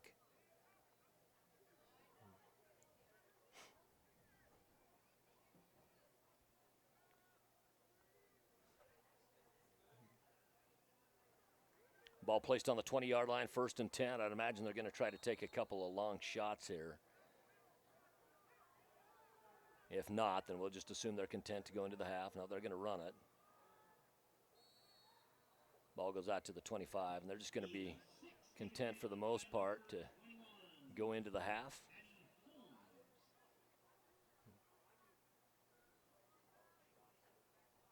Calling his players over. They're going to say, we're going to go into the half.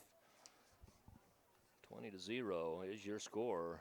Madison yet to get up on the scoreboard. We're going to take a break here, and we'll be back for our Next Steps Idaho halftime show. Make the memories of this game last a lifetime. By downloading the digital game file of this contest, you can have your own personal copy of this game forever. These make great gifts for the student athletes involved. Just click the Order Now button for more details. At all our local Teton dealerships, we're committed to our no problem philosophy. No problem means we'll find it, not we don't have it. No problem means the same fair prices that we've always offered on our new vehicles. Because when you shop with us, it's always no problem to buy and service your vehicles.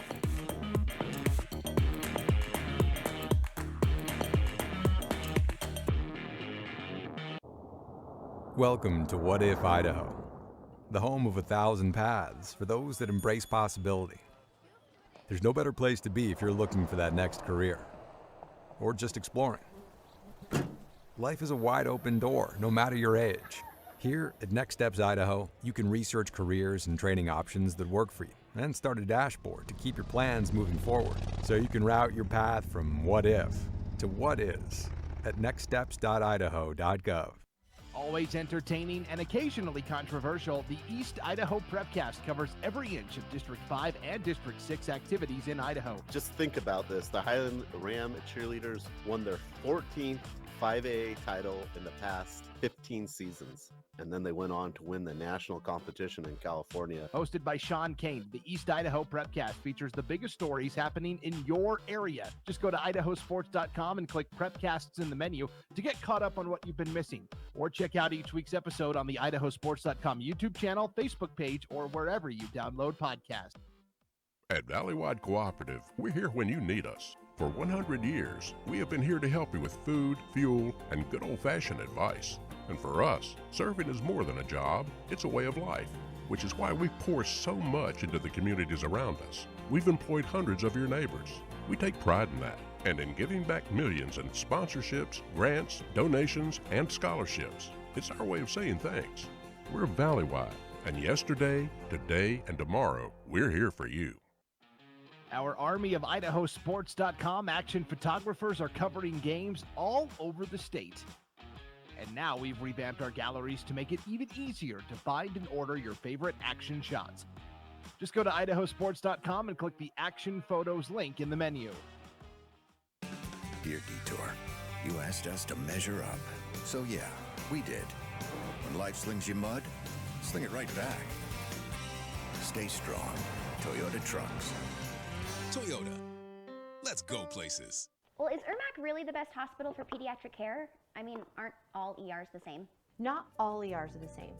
Irmac's ER has been delivering high-level clinical care for over 3 decades. As a Level 2 trauma and burn center, Irmac is well equipped to handle pediatric injury and illness. All Irmac ER nurses have higher-level pediatric certifications, and that's just not common in all ERs. And this expertise and experience is found only at Irmac. A hit in the morning, another between class, after school, and more before bed. Vaping sucks you in quick. Not to mention all the chemicals and health problems everyone's talking about. That's why thousands of teens are ready to take back their life their own way with My Life, My Quit. When you sign up with us, you'll get a free and simple quit plan that makes it easier to stop vaping. Visit mylifemyquit.com or text Start My Quit to 36072. Our army of IdahoSports.com action photographers are covering games all over the state. And now we've revamped our galleries to make it even easier to find and order your favorite action shots. Just go to IdahoSports.com and click the Action Photos link in the menu.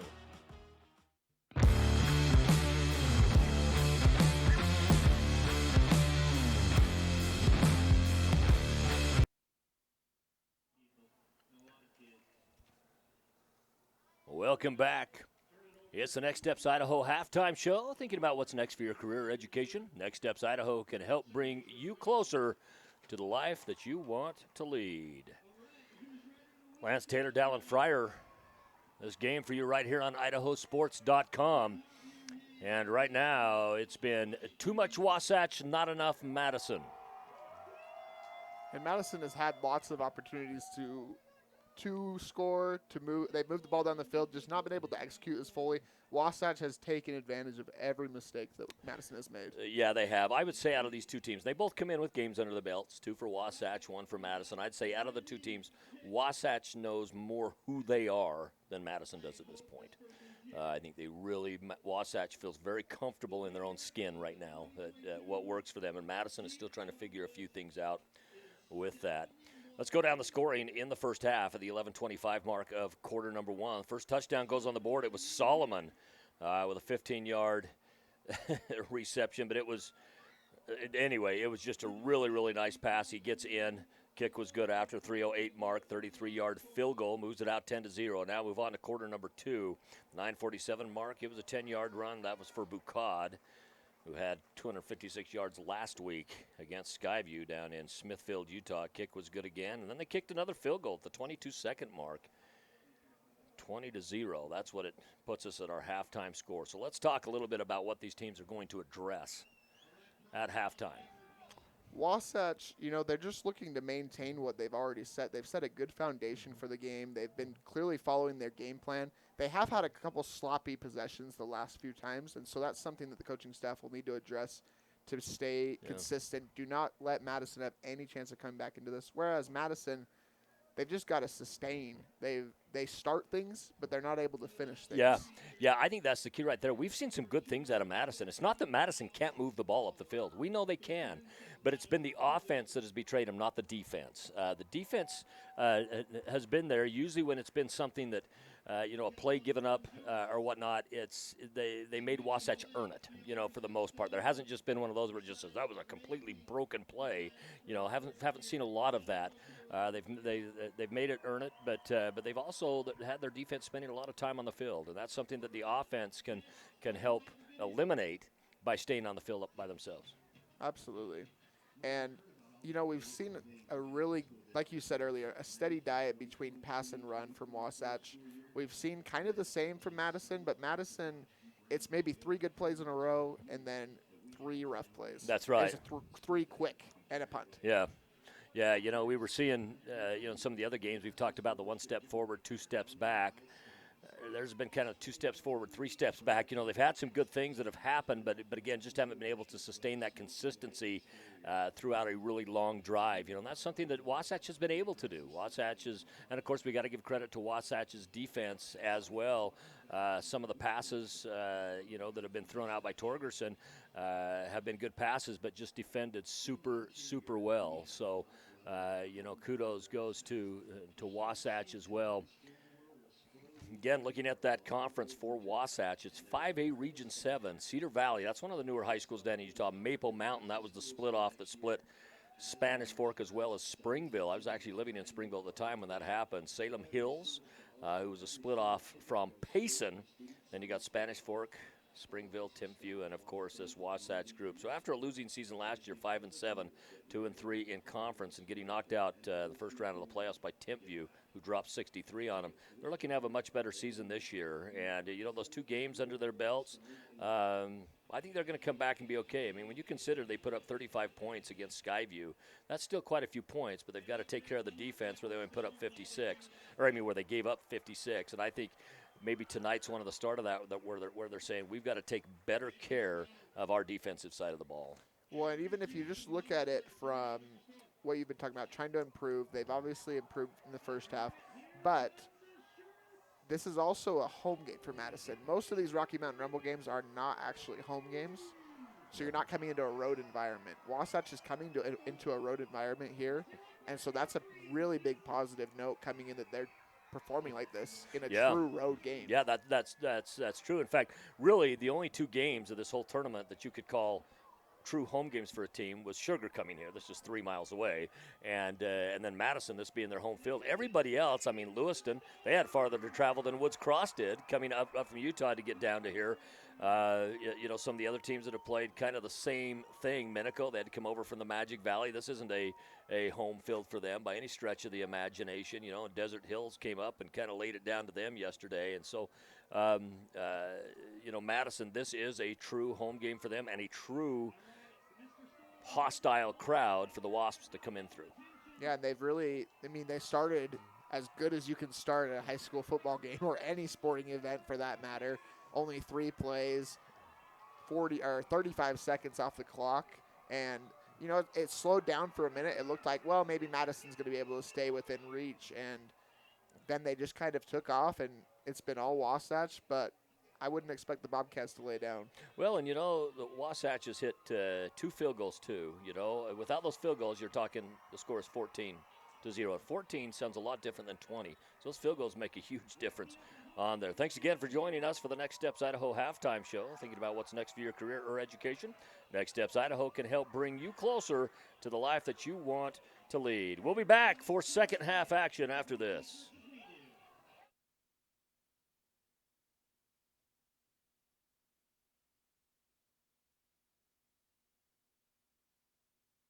Make the memories of this game last a lifetime. By downloading the digital game file of this contest, you can have your own personal copy of this game forever.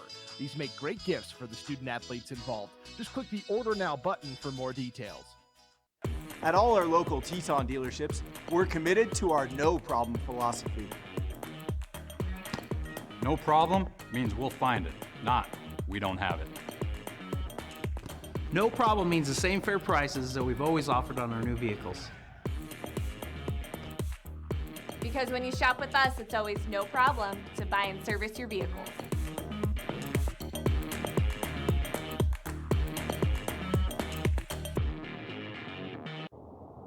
Welcome to What If Idaho, the home of 1,000 paths for those that embrace possibility. There's no better place to be if you're looking for that next career, or just exploring. Life is a wide open door, no matter your age. Here at Next Steps Idaho, you can research careers and training options that work for you, and start a dashboard to keep your plans moving forward, so you can route your path from what if to what is at nextsteps.idaho.gov. Always entertaining and occasionally controversial, the East Idaho Prepcast covers every inch of District 5 and District 6 activities in Idaho. Just think about this. The Highland Ram cheerleaders won their 14th 5A title in the past 15 seasons. And then they went on to win the national competition in California. Hosted by Sean Kane, the East Idaho Prepcast features the biggest stories happening in your area. Just go to IdahoSports.com and click Prepcasts in the menu to get caught up on what you've been missing. Or check out each week's episode on the IdahoSports.com YouTube channel, Facebook page, or wherever you download podcasts. At Valleywide Cooperative, we're here when you need us. For 100 years, we have been here to help you with food, fuel, and good old-fashioned advice. And for us, serving is more than a job, it's a way of life, which is why we pour so much into the communities around us. We've employed hundreds of your neighbors. We take pride in that, and in giving back millions in sponsorships, grants, donations, and scholarships. It's our way of saying thanks. We're Valleywide, and yesterday, today, and tomorrow, we're here for you. Our army of IdahoSports.com action photographers are covering games all over the state. And now we've revamped our galleries to make it even easier to find and order your favorite action shots. Just go to IdahoSports.com and click the Action Photos link in the menu. Dear Detour, you asked us to measure up. So yeah, we did. When life slings you mud, sling it right back. Stay strong. Toyota trucks. Toyota. Let's go places. Well, is Irmac really the best hospital for pediatric care? I mean, aren't all ERs the same? Not all ERs are the same. Irmac's ER has been delivering high-level clinical care for over 3 decades.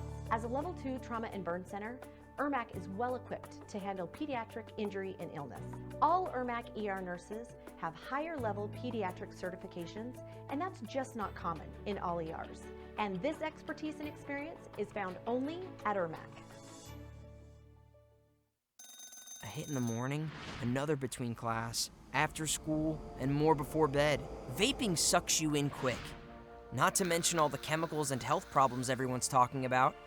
That's why thousands of teens are ready to take back their life their own way with My Life, My Quit. When you sign up with us, you'll get a free and simple quit plan that makes it easier to stop vaping. Visit mylifemyquit.com or text Start My Quit to 36072. Our army of IdahoSports.com action photographers are covering games all over the state. And now we've revamped our galleries to make it even easier to find and order your favorite action shots. Just go to IdahoSports.com and click the Action Photos link in the menu.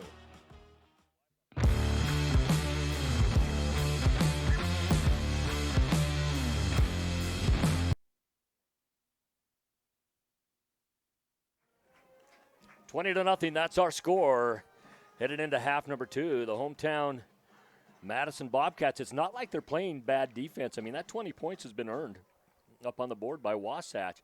The struggle has been for Madison to get their offense to have some consistency. We talked about that during the Next Steps Idaho halftime show, and you brought that out, Dallin, but we'll see what kind of adjustments they've made for half number 2. Now, Madison deferred to the second half, so they get it here. And they're hoping to have the same kind of luck that Wasatch had to start the ball game. And Wasatch got that. And talk about shock and awe. It was like the first night of war. And they just pounced on Madison. You know, I see that. I see their returner down there. He went to the other side of the field and then just, jogs to the other end because realized it was on the other end of the field. For me, that would be my workout for the day. I'd be done. I mean, I wouldn't be able to return that ball. That's 90 yards. That's right. I mean, I'm just saying I'm good. I mean, I spend a lot of time in the weight room, but as far as running goes, I paid my wife's through college, not mine. I did track. Track helped pay my way through college, but I was a high jumper. So the extent of my running was sprints and then, of course, running to the bar to jump. About 9 yards to the bar. My wife, 52 years old, still puts in primarily on a bad day 3 miles, average day 8, and then a lot of 10-mile days per week as well. Out near the sideline they go. Looked like that was number 84, Mason Phillips. Or did they say? Yeah, it wasn't. That's who I had as well. Yeah, so I believe that was the sophomore, Mason Phillips. Always nice when you can get some kids of that grade in to games, knowing that they've got all the rest of this season plus a junior and senior season coming up. Really, any experience in a varsity game makes so much difference going into the next year. Yeah, it does. Ball goes to the outside. It goes number 14, Ball. Ball able to get some positive yards on this play. Gets 5 on it. That'll bring up a 2nd and 5. Long 5, short 6. Just underway, 11:34 on the clock, just underway in half number 2. Boy, last night at this time, there was lightning and rain and wind. And then once the lightning and rain went away, the wind just died down. It ended up being a beautiful night, but everything started late. Our game that was supposed to start at 8 last night, the nightcap, with Highland and Skyline of Utah, ended up not starting until 9:15. Nice pass for a first down. That's out to number 14, Javen Ball. And, I think because the pocket has been collapsing quite quickly for Madison, I think little chop passes like that are going to get you 5 yards, 7 yards, 10 yards, things like that are going to be their best route to go. I think they're going to have a hard time getting a lot of those deeper passes off just because of how long they take to develop and how quickly that pocket collapses. And the ground game has been inconsistent as well, so just those quick passes can make a difference. Well, I'll tell you, the open receiver in that particular play was 84, Mason Phillips. I thought that's who he was going to throw to. Ends up trying to thread the needle on it. It gets knocked down, brings up a 2nd and 10 from the 40.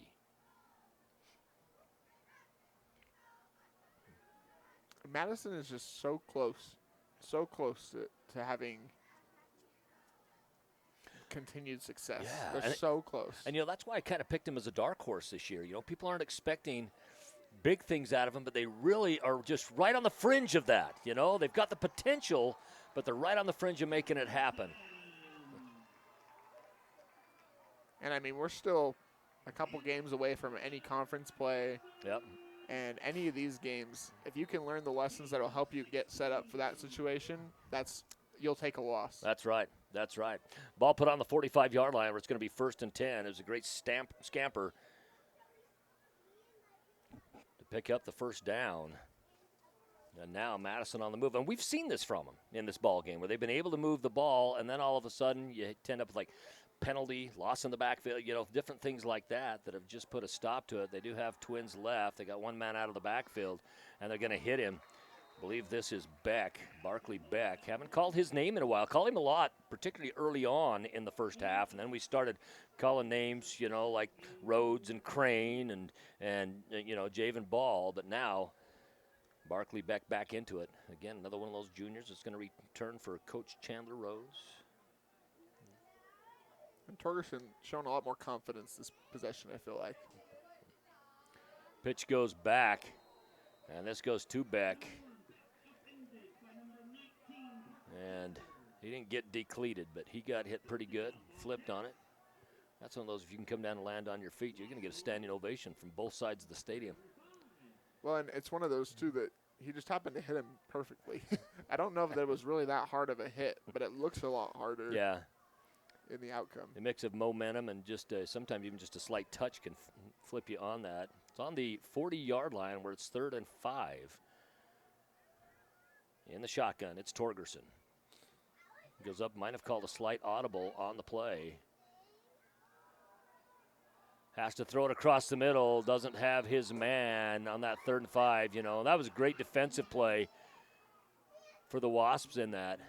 Yeah, it looked like that was number 28, Dalton Hill. And, that's another one of those. The result of that play was the result of the pocket breaking down as quickly as it did. They got in, and he just had to let go of that ball about a half a second earlier than he would have liked to. And I can't blame Wasatch for sending a big blitz there on 3rd down because it's shown a lot of success today. Yeah, and for the most part, I think most of us felt that he was going to pass it on that.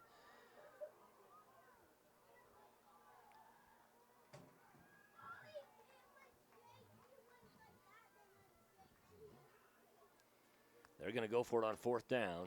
So he does have protection in the backfield this time. Looks to be single coverage up top, and man. It does. I pass back, goes to the right side. Has his man, goes right between the hands of number 14, Javen Ball. And Ball would have been caught that right on the 1st down marker had he have done it. It was down on the 35-yard line. It's going to be a turnover on downs as it is.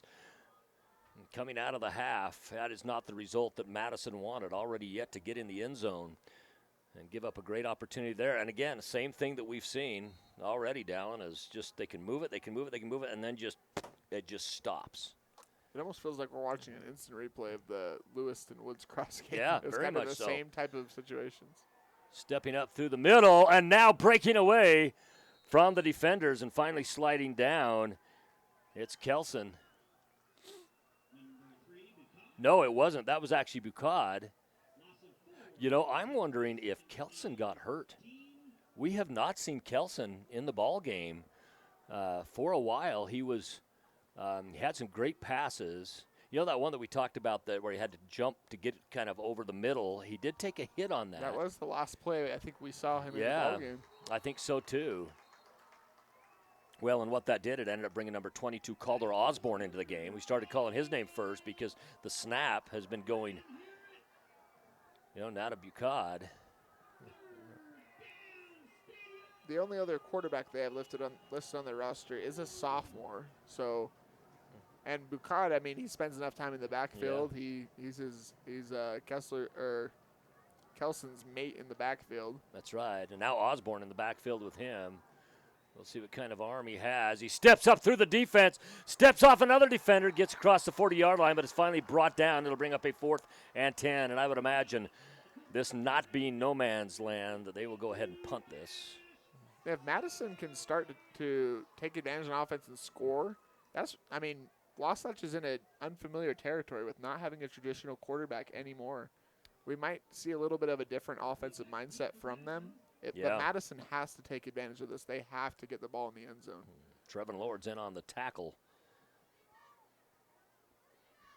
to force the punt. Just over 7 minutes remaining in the third. This punt's up. It's a nice one. Comes down. It's going to be filled, and it's going to be brought back. This by Beck. Beck gets out to the sideline, but not until he gets across the 35. And we were lucky. Madison awfully lucky not to get a penalty for a late hit on that play. Even one of the coaches grabbed the player after, kind of giving that little bit of a, hey, don't make it worse. You saw that in the Sugar game where a guy got a personal foul penalty taunting after play, and his teammate yells at him over to the sideline and said, "You just cost us 15 yards." You like it when your players hold their fellow teammates accountable. When you're a coach, saves you yelling at them, because they'd much rather disappoint you as a coach than they would like to disappoint their teammates. Absolutely. Ball is on the 41-yard line, where it's going to bring up a 2nd and 7. Long 7, short 8. Madison, that was a really good defensive stance for them. Now they just got to get down. They're not out of this ball game. They've got over half of the third quarter and all of the fourth quarter to go. It's a 20-point lead, so it is a mountain, but it's not Everest by any stretch. And he hits Beck in stride, and Beck takes advantage of it, getting down into Wasp territory, down all the way to the 41-yard line, where it will be 1st and 10. Looks like they're going to place it on the 42. Torgerson put that right on the money. Beck didn't even have his eyes up. He put it right in Beck's hands, and fortunately Beck looked up right in time. And, there's been a couple of those in this ball game where Torgerson was on the mark, but they weren't able to haul him in. And that was nice to see the catch by Barkley Beck, fellow junior. These two are going to play a lot of football together over the next couple of years. Then they're going to be able to talk about it the rest of their lives. Once again, it's Torgerson, and he's going to have Cash Crane. He's not going to miss 2 in a row of those kind of passes. Pardon me, I said Chase Crane is who I meant, not Cash Crane. The catch was Cash, though. Yeah, it's another brother, Cash. Down to the 5-yard line, and now the best scoring opportunity that Madison has had in this ball game coming right now, 1st and goal from the 5. Lance Taylor, Dallin Fryer, bringing to this ball game from beautiful Bobcat Stadium in Rexburg, Idaho, home of the Madison Bobcats. Pitch goes out to the outside. It's Beck. He's going to cut up, and he's going to hit the pylon. It's going to be a touchdown. Touchdown, Madison.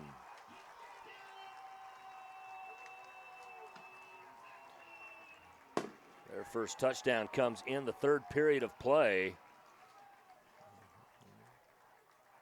5:46 mark.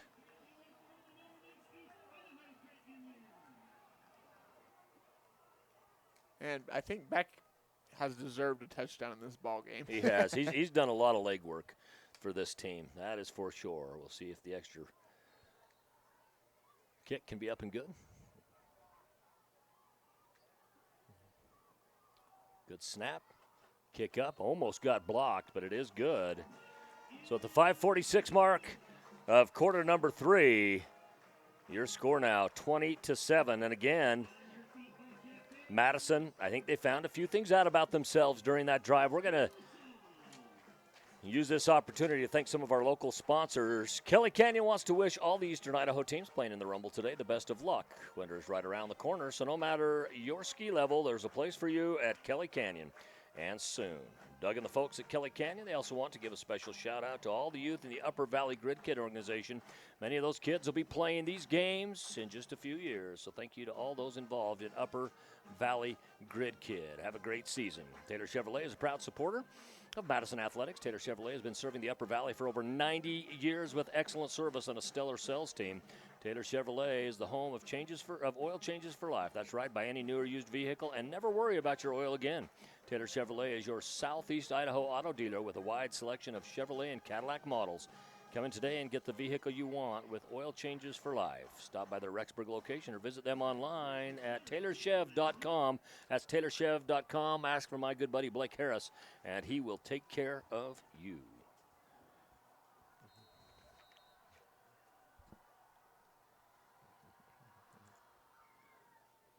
Kick's going to be fielded at the 10-yard line.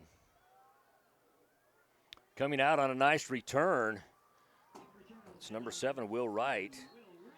We've called his name defensively quite a bit tonight, but I think that's first or second time that we've called it on offense. You know, I just love the jerseys from both these teams. The numbers are readable. Yesterday, boy, we had some problems. Desert Hills came in. Wonderful team, good-looking uniforms, but they were white jerseys with light gold numbers and lettering on them. I think the officials were having a hard time reading them, and they're down on the field. We were having a nightmare with it. Pass right across the middle. Goes up and is caught by number 6, J.J. Heyer. He's still on his feet. Gets out to the sideline. Finally brought down by number 81, Trayson Lund. First big completion of the game for Burkott since he entered at quarterback as well. They're saying it was Tate Ellsworth on the tackle there. Looked like Trayson Lund. Trayson Lund's been in on a number of them today and getting all the way downfield. Now going with the no huddle to catch the defense winded. And it's Osborne bounces off a defender. Osborne didn't start the game at tailback. At tailback, that was number 3, which is, of course, Bucott. And what a great pass by Bucott. So we found out he's got a multiple pocket skill set. It's 5-yard gain on the play. They faked it to Osborne, come back to the middle. Now get it down to JoJo Heyer. I like that name. There's another first team all name. We've had a few of them throughout the day. We have. We like those. You know, you got to have first team all hair, first team all tattoo. Just need a yard to pick up the first down. They're going to get it with Osborne as he rolls off the defender. Nice spin and roll by Osborne. Osborne, number 22. He is a senior. He's also a linebacker on this team. I'd imagine his side, that's probably outside linebacker. You know, it's funny, when we saw Bucott in the backfield as a running back, he looked like a running back. Yeah. Now when he's at quarterback, he looks like a quarterback.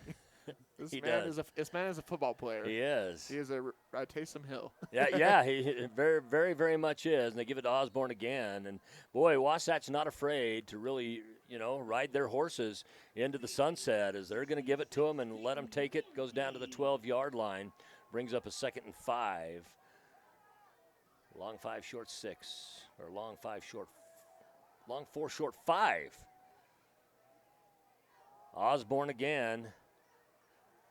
And he's finally brought down once again, hit by that initial line. He's going to lose a yard on the play. It's going to bring up a 3rd and 6. Porter Cottle with the tackle on that particular play. He did a good job stepping up and stopping Osborne.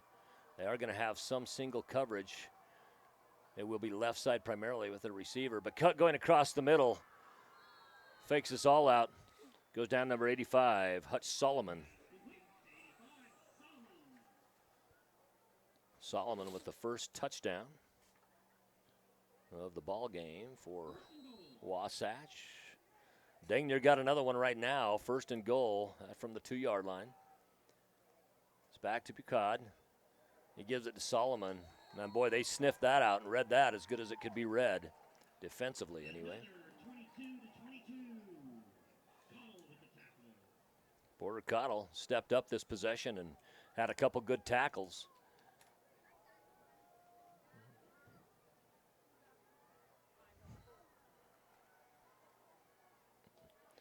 Going to the outside is Bucad.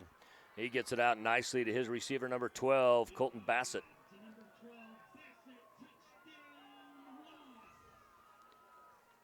That comes at the 2:40 mark of quarter number 3. Really impressed by Bucad on that possession. Yeah. Maybe just took him a possession or two to get quarterback back in his head. Yeah. And he was very, very proficient in that possession. That was Bassett that was the beneficiary. I like how quick he gets rid of the ball, too. You know, I think part of that is a running back. You know, he's used to seeing the offense or the defense from a little bit of a different perspective, and it's really helping him get the ball off nicely. On for the extra point again is number 20, Ashton Southam. Good snap. Kicks up. Looks good again. Goes out into the parking lot. Dang near landed in the back of somebody's truck. Another horse kick, we'd call it, and that was good. Moves the score out 27-7, 2:40 remaining. Grand Peaks, your community health center, is proud to support our local athletes and keep them healthy on the road to the state titles. Grand Peaks, located in St. Anthony and Rexburg, provides affordable medical, dental, behavioral health, and pharmacy services for the entire family. Their healthcare providers and staff are highly trained and experienced in all areas of primary medicine, obstetrics, family dentistry, behavioral health, and prescription services. Grand Peaks is committed to establishing a personal relationship with each patient and providing affordable health care for your family. Visit grandpeaks.org online for a full list of services. They say good luck, Bobcats, from all the staff at Grand Peaks Medical. Thank you again to all of our sponsors. Big shout out to Kelly Canyon, Grand Peaks Medical, and Taylor Chevrolet.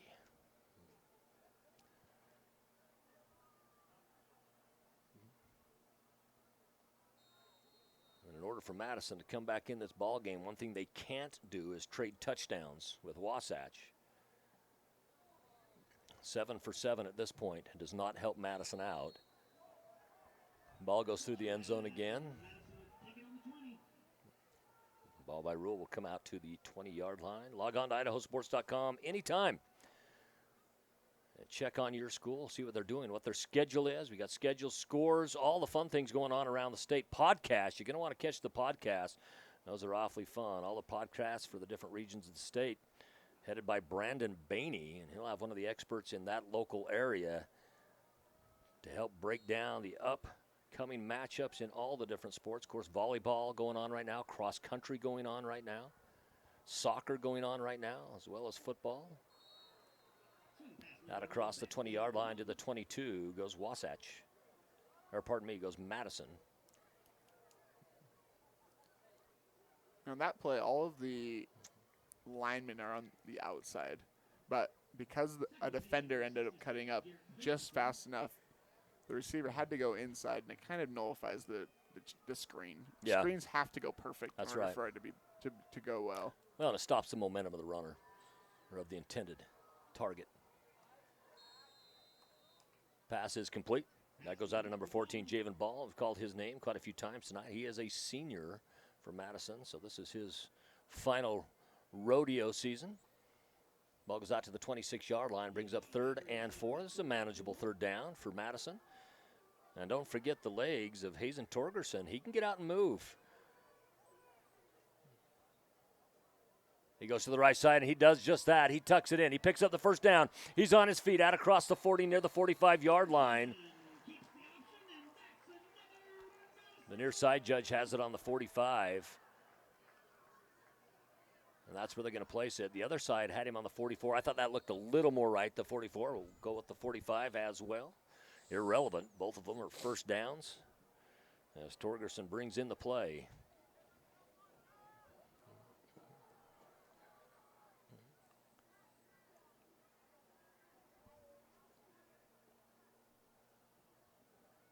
Being pressured in the backfield is Torgerson, and he just kind of lets go of it. And once again, in the backfield, not the biggest player on the field, but Colton Brisk. He's listed as a linebacker. He might be the smallest linebacker that we've seen here, but he gets in and he can lay a hit, and he causes some havoc when he does so.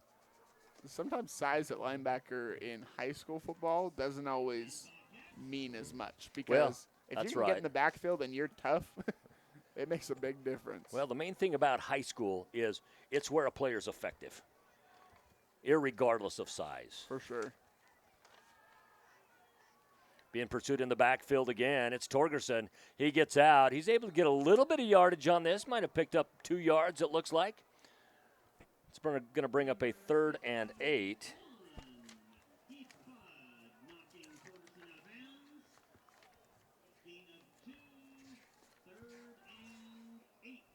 Yeah, another 3rd and long for Madison.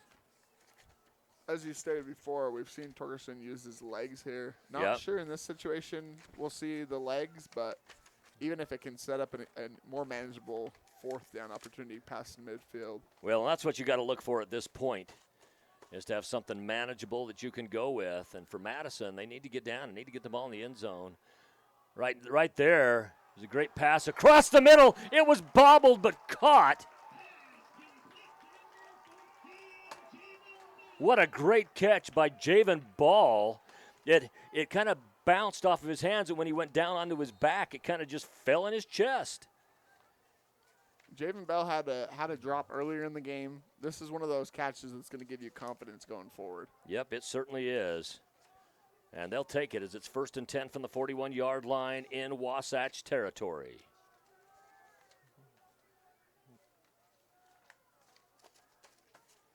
Got a blitz coming, and they're quickly into the backfield. Torgerson had stepped through the first tackle for a moment, but then got nothing after. As quickly into the backfield was number 44, Abe Wheeler, and he kind of set the things in motion that needed to happen for Wasatch to get the tackle for loss all the way back on the 49-yard line. Other games that took place in the Rocky Mountain Rumble yesterday, it started off Raymond, Canada. They're from Alberta, knocked off Marsh Valley. Then it was Desert Hills out of St. George, your reigning 4A state champions in Utah, beating Minico.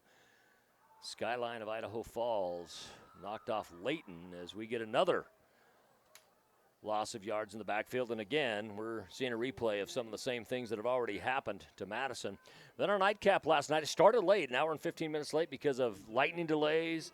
And they absolutely laid a drubbing on Skyline of Utah. Highland was fantastic earlier today. Templeton and Sugar Salem, that was won by the Diggers, your reigning 3A state champions. And then Woods Cross really came up and showed some good things against Lewiston out of northern Idaho. And now Madison and Wasatch. And, of course, there was one other game in the Rumble as we come to the end of the 3rd quarter.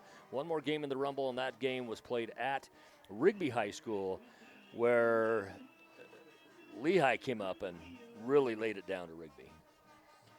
Lehigh, a very impressive football program. Not just a team, but a program. Yeah. They won the 5A state championship last year. Their quarterback was a Colorado State commit. And let me tell you, he showed it last year. They played Highland at the Rumble, and it was quite an impressive display. Yeah. And this year, the best matchup might have been Lehigh and Highland. You know, Highland a much improved team this year from last year, but Lehigh very good. As you mentioned, Dallin, they are the reigning 5A state champions, but have now moved back up to 6A. They've popped back and forth between 5A and 6A on a couple different occasions as different high schools have come in. Westlake High School, of course, split Lehigh. That went out in Saratoga Springs. Well, and in general, Lehigh, my sister lived out in Lehigh for 10 years, and from the 10 years that they lived there, I can't believe how much it grew. Oh, and there was always crazy. road construction, and anytime they'd start road construction, they'd have to add to the road construction because they'd have to build another highway or another freeway or another entrance. Yeah, they would. and you know, around 5, 6 in the evening, trying to get through Lehigh out to Saratoga Springs was a nightmare. We had a home, the first home that we had ever built was out when Harriman was starting to expand in the late 90s. And we were able to build a home out there, and it wasn't too bad going down the old Redwood Road to get to Saratoga Springs at the time. Well, now that's a major freeway that goes through there. And then when we lived in Springville, I had a friend that lived out in Saratoga Springs, and if they wanted us to come out of their house and it was we had to get out there by 5 or 6. That just wasn't going to happen. You know, it was going to take you an hour and a half to get out there. Hour and a half, that's a pretty good time. Yeah. Man, you were flying. In the backfield, it's Torgerson. He's going to go downfield, has his man, unable to pull it in. That was Crane, the intended target. Had that have been another 6 inches lower, Crane might have been able to pull that in. 11:55 remaining in the ball game. Brings up a 4th down. 27-7. There's still possibility for a comeback, but it's just getting slimmer and slimmer at this point of the ball game. Every second that ticks off works against you, not for you if you're Madison. They are going to punt, barring a fake. You know, every punt they've done tonight has dang near got blocked. Maybe at around the 28. Not to have that happen. Yeah. Every single time. Yep. They're going to put it on the 29-yard line where it's going to be 1st and 10 Wasatch. And I'd imagine Wasatch, as we watch them now, Dallin, is going to really look to take some significant time off the clock. Yeah, and they've shown that they can move the ball on the ground. If they do passes, it's a lot of quick passes, especially with Kelson out of the ball game. Bucott, we haven't seen him air one out necessarily, but he's, like you pointed out earlier, he has some very quick decisions that he makes. Well, I think we're going to see a lot of Bucott and Osborne for this possession. Osborne gets it, picks up a yard before he runs into that Madison defensive line. Starting to get dark a little earlier now. It's just 8:46 at night. You know, we're fairly far north up here, so usually during the middle of the summer, you know, around the solstice, we still got a bit of light at 10 o'clock sometimes. Not light that you can drive without the lights on in your vehicle, but you can see it on the horizon. Enough you can stay out on the golf course a little bit longer. Yeah, that's right. That's what matters to me. That's right. I was kind of bummed, didn't get a golf yesterday or today, and didn't get a fish either. And I live in this area specifically for the fishing. I'm a fishing junkie. That might be a first down. Yeah, I was going to say, boy, if that's not a first down, then they really need to pull it out. Let me tell you something that I love what they've done in football. And this happened about 10 years ago. They finally did this at all levels. It used to be that bringing the chains out became a stall tactic for coaches. Coaches say, yeah, let's just get the chains out. Sometimes they're 2 yards short, you know, and it just became a stall tactic so they could talk to their players. Finally, it was changed. They just said, nope, officials are going to eyeball that. If there's a question, an official can call it out for a measurement, but if not, they're going to eyeball it. I love that. So it wasn't a stall tactic anymore, and it helped the game move smoother, particularly towards the end of the ball games. Well, and especially on these turf fields where everything is totally flat. Yeah, there's no question. Yeah, there's no question on where that is. You put the ball in the hash mark, and there's hashes on the side. You can see. Yeah. I mean, there's, every once in a while on some homegrown fields, especially in a smaller school, you'll see some lines that are a little gnarly. Ooh, this dang near picked off by Madison. Had that have been picked off, would have been Jake Rhodes, and he would have taken it all the way to the house. That would have, no question, been a pick six, barring the turf monster stepping up and tripping him down. But it brings up a 3rd, and it's still manageable. Long 4, short 5.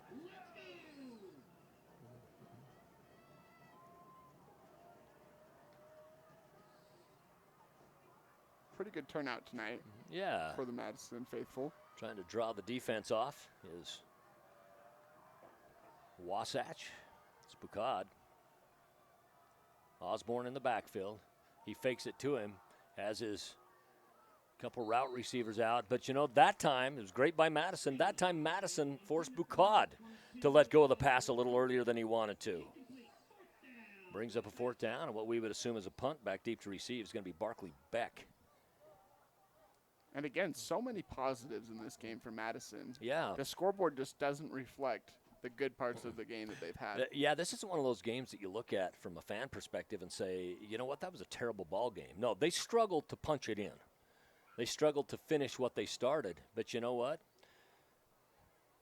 They've had a lot of good punches in this as well. They just haven't been in the end zone. Beck has it. He goes out and does everything he can with his smaller frame, gets out to looks like it's going to be about the 23-yard line, depending on actually either side judge. That's about where it's going to be. That's where it's going to be 1st and 10, Madison. And you know, if you're Madison, you got 10-10 on the clock. You're probably not going to come back and win this ball game. But I think if you're Coach Rhodes and the assistants there, you're thinking to yourself, you know what, we got 10 minutes, and we've got to find some things that are going to work for us moving forward. They go down to Blackfoot next week.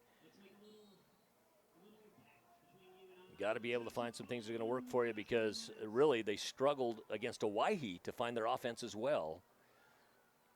They still were able to put up 17 points on Owyhee, or they have not put up any points here on Wasatch. Pass falls incomplete. Javen Hall, the senior. Called his name a number of times tonight. That's Javen Ball, pardon me, not Hall. Ball, quite a prominent name in this area. Of course, Roger Ball, the original founder of Melaleuca.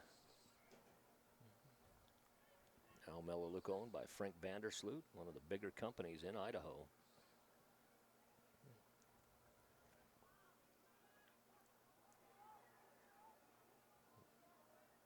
Employs a lot of people in this area. Torgerson comes into the pocket, gets it out to Beck. Beck on the run, finally brought down inside the 40-yard line on the Wasatch side of the field.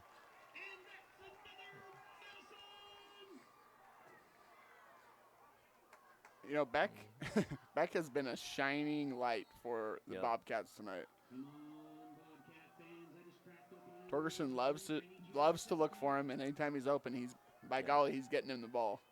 No, I'd said that Madison just unable to punch it in. They did punch it in one time, just not able to punch it in enough is what I should say. Enough of the opportunities that they had to punch it in. That's down to the 6-yard line, and that's going to be caught by number 6, Tanner Johnson. You know, I'm a little surprised they haven't used Johnson more. I'm very familiar with Tanner, very good athlete, and you know, he's got a decent tight end body as well, and I'm surprised they haven't used him a little bit more in this system. Not questioning the coaches. They know their athletes best. Nobody in the backfield other than Torgerson. He gets it out to Beck. Beck gets to the sideline. He's down near the 20, and that's where they're going to spot it 1st and 10. Another red zone opportunity. Looked like it might be on the 21, but another red zone opportunity. A little bit of OC red zone. OS red zone. What am I saying? Zone. Not old cool. Old school. You can call it old cool if you want to. Or OG, old guard. Yep, there we go.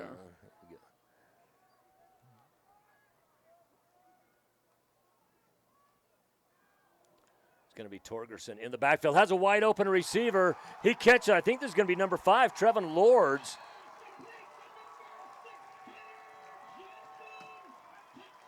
They're going to get, that's Tanner Johnson. I thought it was number 5, Trevin Lords, for just a moment. If it was Trevin, I was excited to call his name. His father's the superintendent here. Yeah, that is number 6, Tanner Johnson. Good for Tanner. Boy, he got that pass off right in time because the pocket collapsed, but it left a wide open receiver. And that's the downside of the blitz, is that you can oftentimes leave somebody open. And that can give Torgerson some confidence going forward as well, that he can handle the blitz. Yeah. He just has to find his guys. Ooh, blocked PAT. We had about 5 different Wasps block that PAT.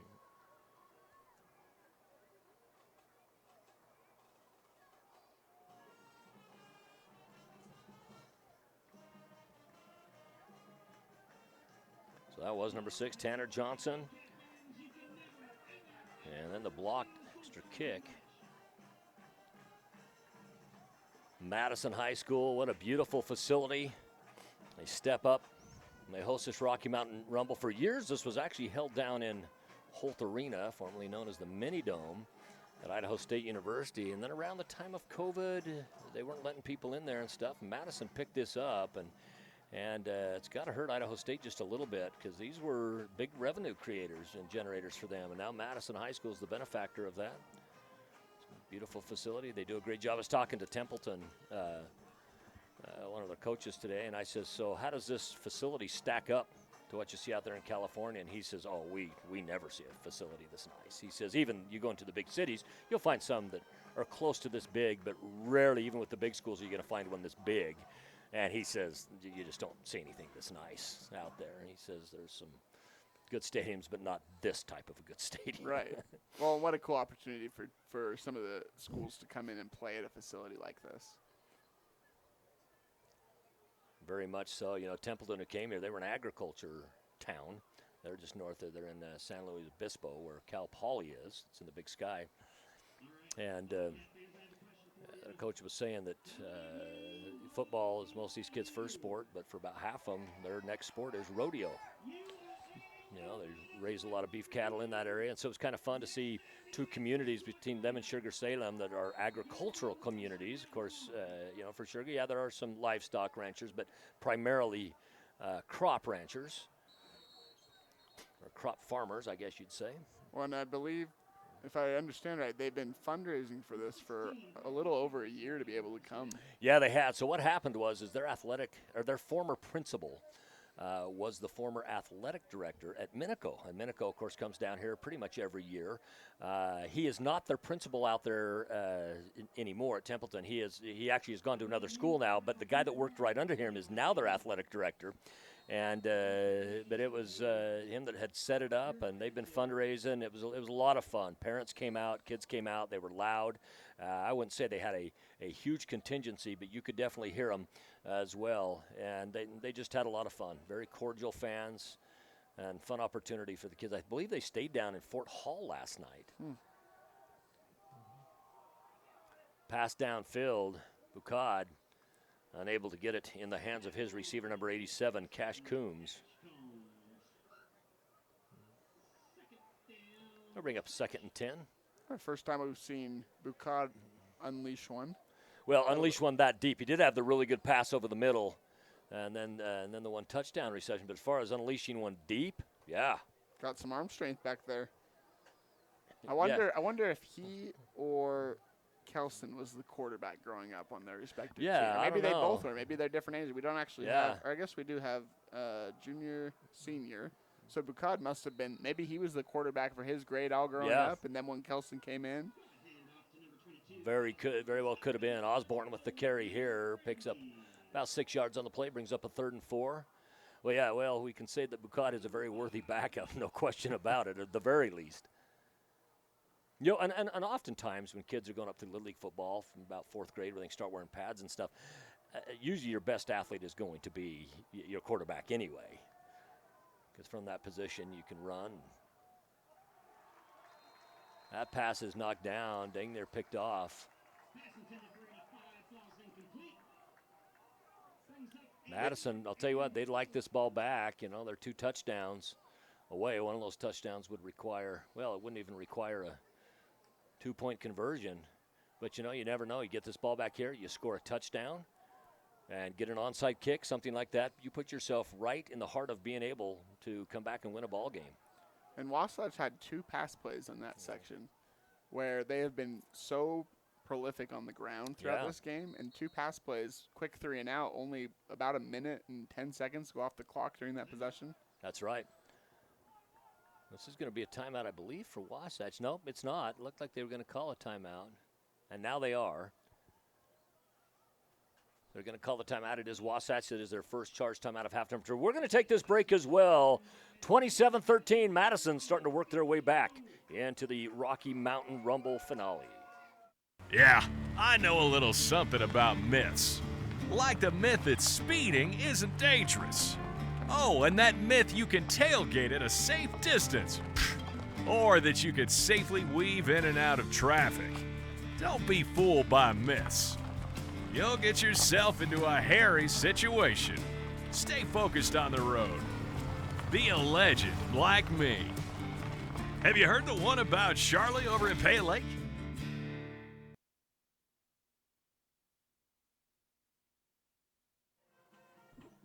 .8:33 remaining in the ball game. Madison now has forced a punt, so they'll get the ball back, barring a fake punt that's successful here. And they did a direct snap, and it is a first down, so the fake punt worked.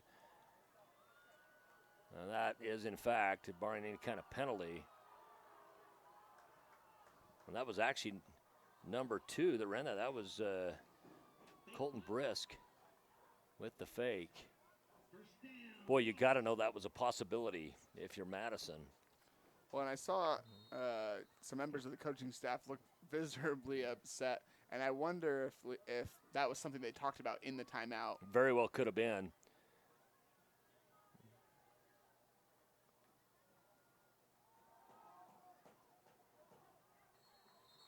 Run picks up about a yard. That was Osborne. Maybe a little over a yard. We'll call it 2. Brings up a 2nd and 8, and we're going to get a timeout. This is going to be taken by Madison. So now two timeouts left for each team. Again, Wasatch next week. They're going to be home versus Weber. Weber out of the north end of Weber County there. Used to be one of the biggest high schools in the state. And of course, next week, Madison will be on the road after 2 home games to start this season. They head down to the Broncos of Blackfoot.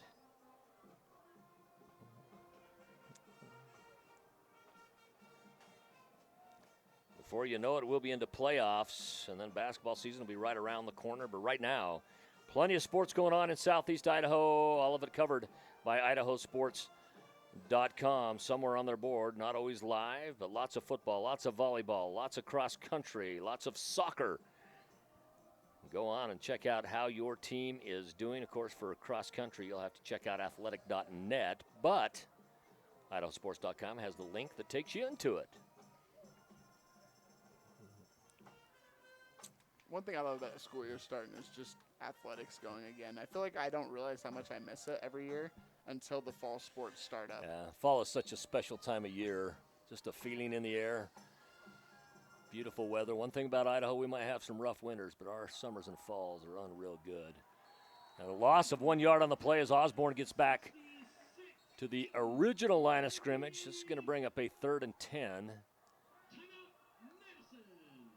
Now, see, on that particular one, I'm surprised they used the second timeout. I thought they would try to make him at 3rd and 10, get one more play off, and then do it. 7:59.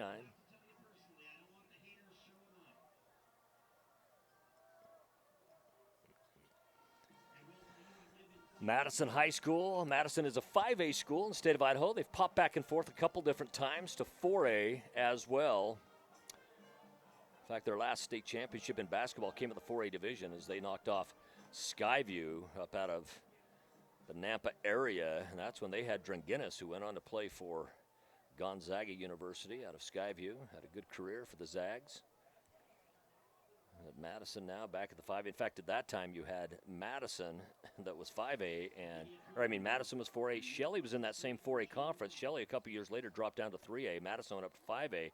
So then they had 2 divisions between them, and then Shelley now back up at the 4A division. They are actually the smallest 4A in the state of Idaho.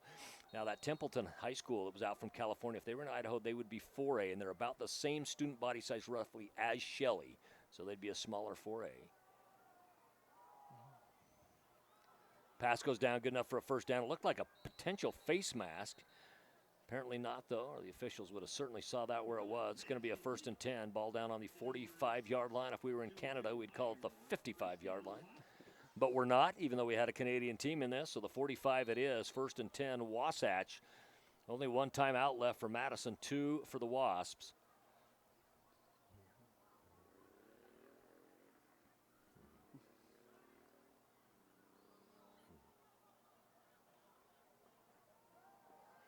In the backfield, Bukad gets it off to his receiver. Once again, it's number 6, JoJo Heyer. He's brought down in the backfield. Going to take a loss on that play. So I was surfing the internet the other day, and all the talk about AI and stuff like that. So there was this little advertisement that just said all the football helmet logos for the NFL, and they did it for college too, reimagined through AI.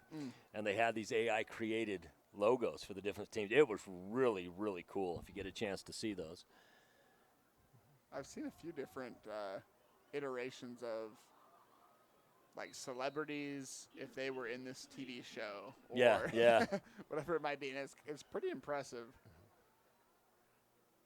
What was funny is the Penn State one was still white.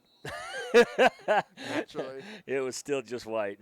There's a couple logos that will never change. Yeah. Penn State, the Raiders. They will always do that. It's funny. So it's probably been about 15 years ago, an article came out and it had every college football program as if it was a Simpson character. And of course this is when Notre Dame, was always kind of considered the king a little bit. It might have been about 20 years ago. And I'm trying to think what the guy's name is that owns all the money on The Simpsons. Anyway, that's who it was. That's who Notre Dame was. And it says, everybody in the world hates him, but you'd change places with him in a half a second. And stuff. And then they had, the Flanders who were on there who were really religious and stuff. And Ned Flanders was BYU, which is close to this area. And then University of Utah was Ned Flanders' wife. And the caption on it said, basically BYU, just a little hotter. and then at the time, the two programs in the country that were just in the dumps at the time was New Mexico State, and I can't quite remember who the other one was, and they were the Flanders kids on that. But yeah, it was funny. Arizona State was that superhero guy that it says they start the season every year with the glitz and glamour, and by midseason they get exposed for the drunks they are, Yep. and stuff. It was quite the deal. Looking for a pass interference was Solomon. He's not going to get the call, and I thought it was good defense on that. I didn't see the pass interference. Very well could have been. I did not see it. 6:29 as the clock came to a stop for the incomplete pass. 4th and long 4, short 5. Of course, they converted last time. It was 4th down.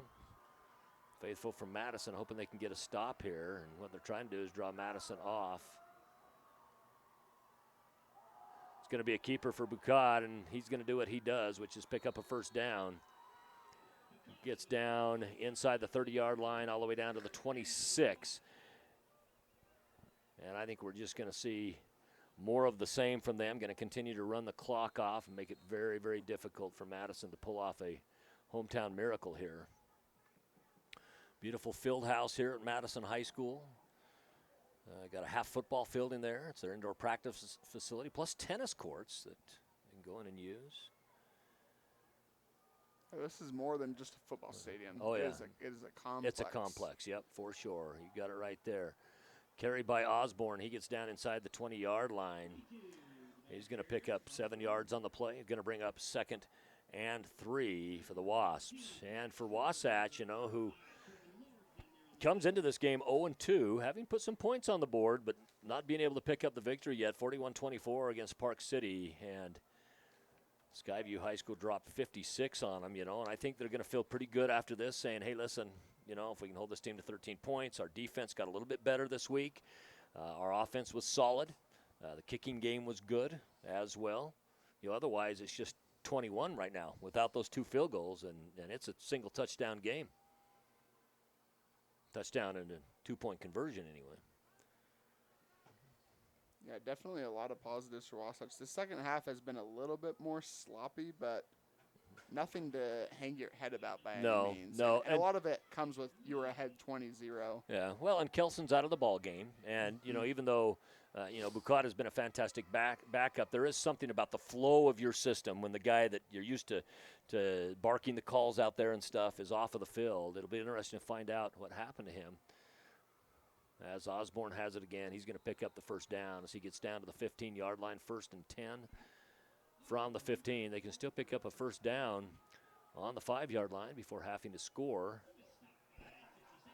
Well, and Osborne as well has done a good job coming in the backfield, but having Bucad and Kelson in the backfield together seems more like a great combination compared to maybe this is a good combination.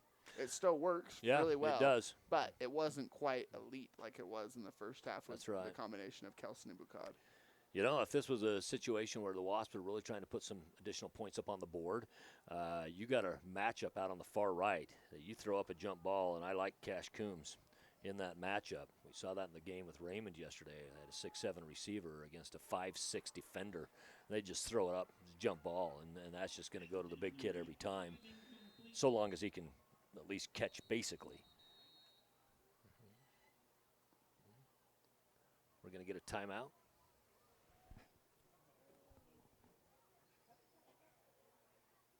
Now we have a player down over on the far side of the field. It is a Madison Bobcat. One more time to thank our good sponsors in this ball game. Kelly Canyon, Grand Peaks Medical Center, Taylor Chevrolet. These are companies that have consistently stepped up over the years. Kelly Canyon under new ownership the last couple years. Doug Swanson does all their marketing for them. Doug does a great job. Has another company too, but they haven't paid for advertising, so I can't say what it is. Kelly Canyon, one of the fine ski resorts here in the area. Of course, a number of ski resorts between here and Jackson Hole, Wyoming. I think Wasatch going back and playing a game at home this next week, you know, taking this victory with them, leaves that good taste in your mouth. I think it makes for better practices during the week, you know. And heck, you pick up that win tomorrow, or I mean next week, you're back at 500 on the season. For Madison, they're going to drop to 0-2. However, they were well-fought ball games. You know, it wasn't like they came out and just got, you know, absolutely walked on or anything like that. They gave up some plays they shouldn't have, but they gained some plays and have some positive things to take into next week. So I think Coach Rhodes is going to spend a bit of time on some film, you know, and help his players get a little bit better. Again, we talked about some of the youth that they have. They got a lot of players stepping up, play varsity for the first time. Always a learning curve. And definitely a lot of good pieces to take. And like you said, a lot of things to build on that were maybe not great, could be great as the season progresses. Certainly. From the shotgun they go. It's on second down. It's going to be Bucad. He sneaks up the middle. He's finally grabbed. It comes down. Looks like around the 6-yard line. This is the point in the game as well where Wasatch is in this deep territory that the coaching staff may not really care if they score. Yeah.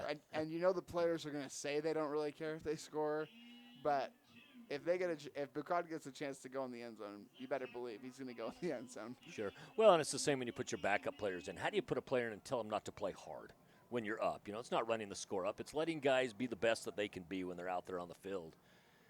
And Bucad has been nothing short of fantastic tonight. I think he's made a pretty good case for the upcoming IdahoSports.com player of the game, brought to you by the Idaho Transportation Department. Osborne has done a sensational job in the second half as well, and now he gets down inside, picks up the first down. He's going to be down on the 3-yard line where it'll be first and goal Wasatch. Still too much time to nil on the ball, so you assume they'll punch one in here. For Madison, here's a self-esteem builder right here. If you can get a 4-down stop on these guys here, that's a good feat to end a ball game.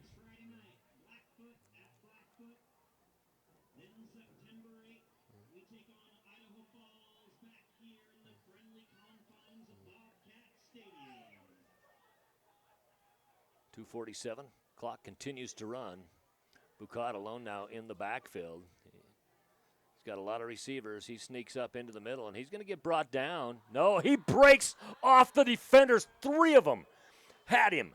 And he breaks off the defenders and sneaks in for a touchdown. Wow. You know, out of all the plays that have happened during this game for Bucad, he ran over a defender on his first touchdown of the game, I believe. That's probably going to be the one he's going to talk about, is this one just barely. He's going to go into the bus, and he's going to be remembering that play with his teammates. Well, he was wrapped. I was calling him down, and that was way too early. Showed me for making that call.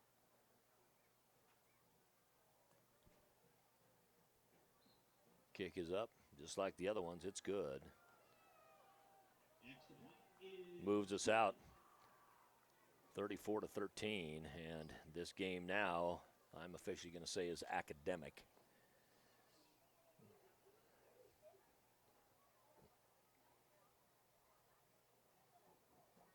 Stadium has stayed nice and full. We haven't had people leaving early. I mean, that's really, you know, the nail in the coffin score right there, and so fans weren't really going to leave before. There was still that chance, you know, for Madison that you could come back. Wasatch fans don't have any reason to leave. They're probably staying in a hotel here tonight anyway. They're on the road. They got to wait for their kids to come out, too. Most of them probably being parents. Yep, and they've brought a pretty decent contingency up here. Very impressed.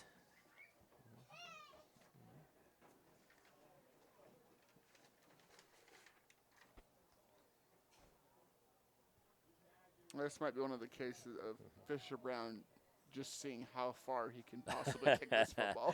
They can kick it right through the uprights.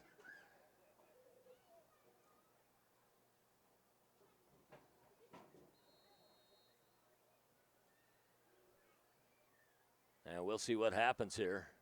I do like that setup of theirs. Well, he didn't necessarily try to kill it. This does go back into the end zone.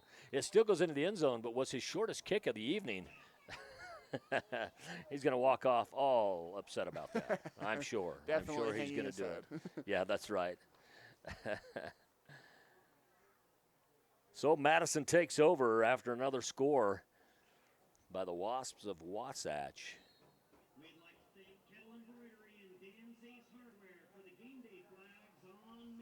Lucott has been a very special player tonight.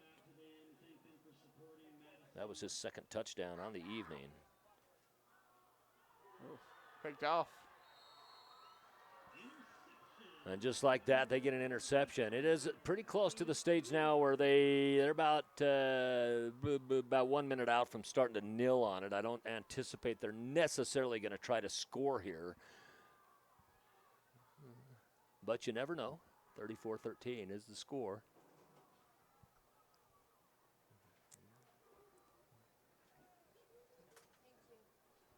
And plays like that are going to make Torgerson feel bad going into the night, but he really didn't have a horrible game. No, he didn't. He had a. I mean, if any positives from Madison, especially, I think he was one of them. Well, and I think one of the things that Madison, speaking of the scenario with Torgerson tonight, I think one of the things they'll look at is say, guys, we've got to give Torgerson a little better protection in the backfield. The pocket collapsed a lot of times. And I think, the offensive line's got some improvement. They got a good-sized offensive line. I think a lot of it's just going to come down to fundamental play, blocking assignments. I think was it a delay? Delay game. New quarterback, maybe not knowing where the official would be. Yep. And I think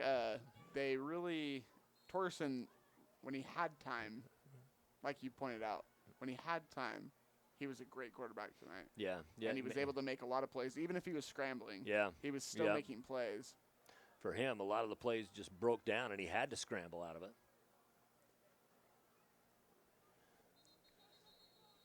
Quarterback is sophomore number 17, Jay Bradley, who has checked into the ball game.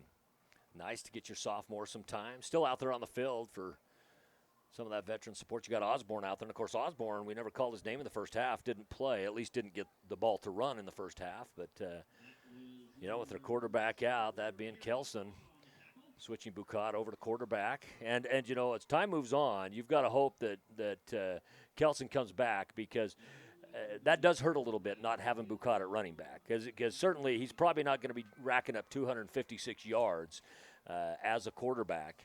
He can get out and run, but even Taysom Hill as a quarterback was probably not going to rack up 256 yards, although he did smother Texas one time. I was going to say, I think he did have that many. He had about 240. Texas. I think it was around 240 or 230 against Texas. And that was a game I was on the road. Didn't think I was going to be able to see that game. But if you remember, that was almost a 3-hour lightning delay that night. It started late on ESPN, so I was able to watch that game from my hotel room, which was a lot of fun, being able to see the whole game. Usually I just have to catch highlights of some of the different college games around as Madison uses their final timeout. But, there's always fun things that can happen in ball games, and there's interesting things, and weather is one of the interesting things we deal with. And, of course, now in the new conference, you look at the Big 12 now, the layout of the Big 12. I wouldn't be surprised within a few years to see maybe West Virginia, UCF, Cincinnati maybe try to make their way actually to the ACC. That would not surprise me as time moves forward. But you really look at this Western Division now.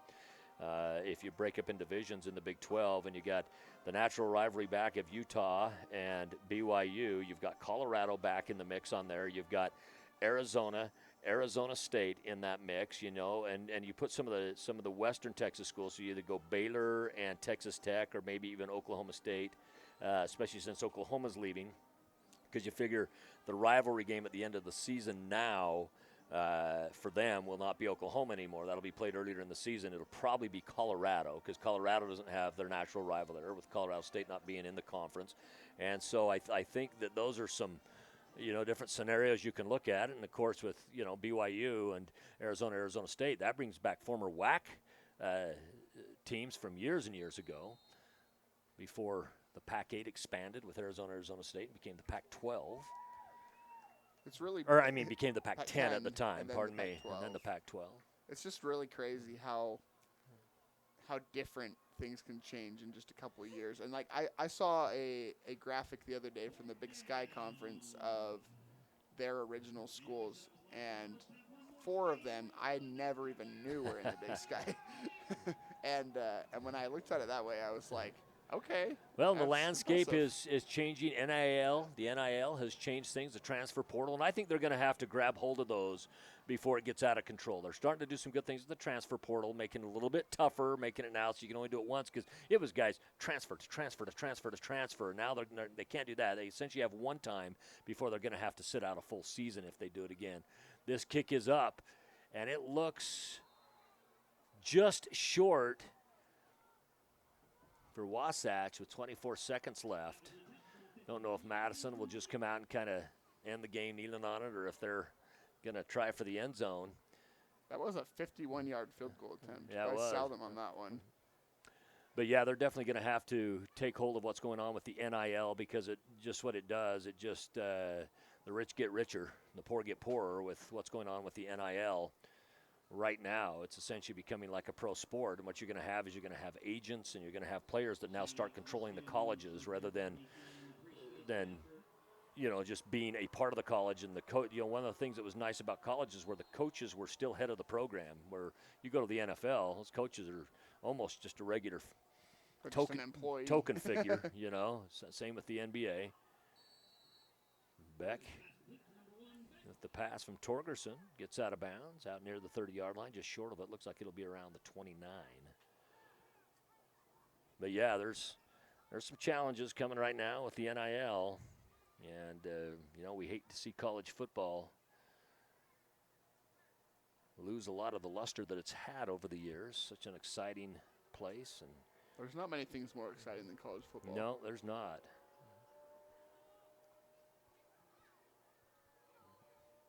Torgerson, he's going to come back out to Beck. Beck wide open as the entire defense bit on the right side.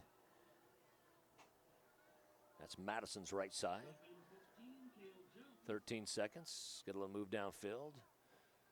Wasatch being able to get some of their second-string players in to get some playing time here in the Rocky Mountain Rumble. To play on such a great facility and great field here at Bobcat Stadium. Rexburg's been a great host for this, and I think they will continue to be for years to come.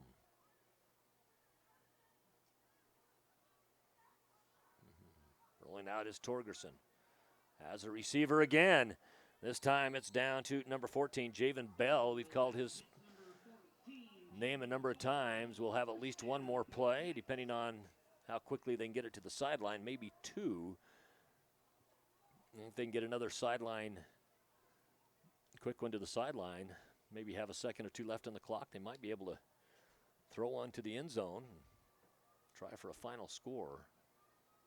Out on this side, they do have Crane out on this side. They have 3 receivers, so they might go for it right now. They got a single right, and they are going deep. One man in the backfield comes out of it. And now going to the side and getting out with 2 seconds on the clock. That is number 14, Javen Bell, and they're in legitimate position to go for the touchdown. Right now, 13-34 is your score. Wasps on top of Madison.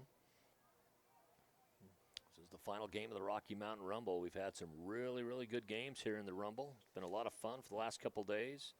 Teams that have come from out of state and out of country. Raymond, Alberta, Desert Hills, Utah, Layton, Utah, Skyline, Utah, Templeton, California, Woods Cross, Utah, and Wasatch, Utah. And this game officially comes to an end with your final score, 34-13. We're going to take a quick break. We'll be back with closing thoughts and, of course, your IdahoSports.com player of the game presented by the Idaho Transportation Department.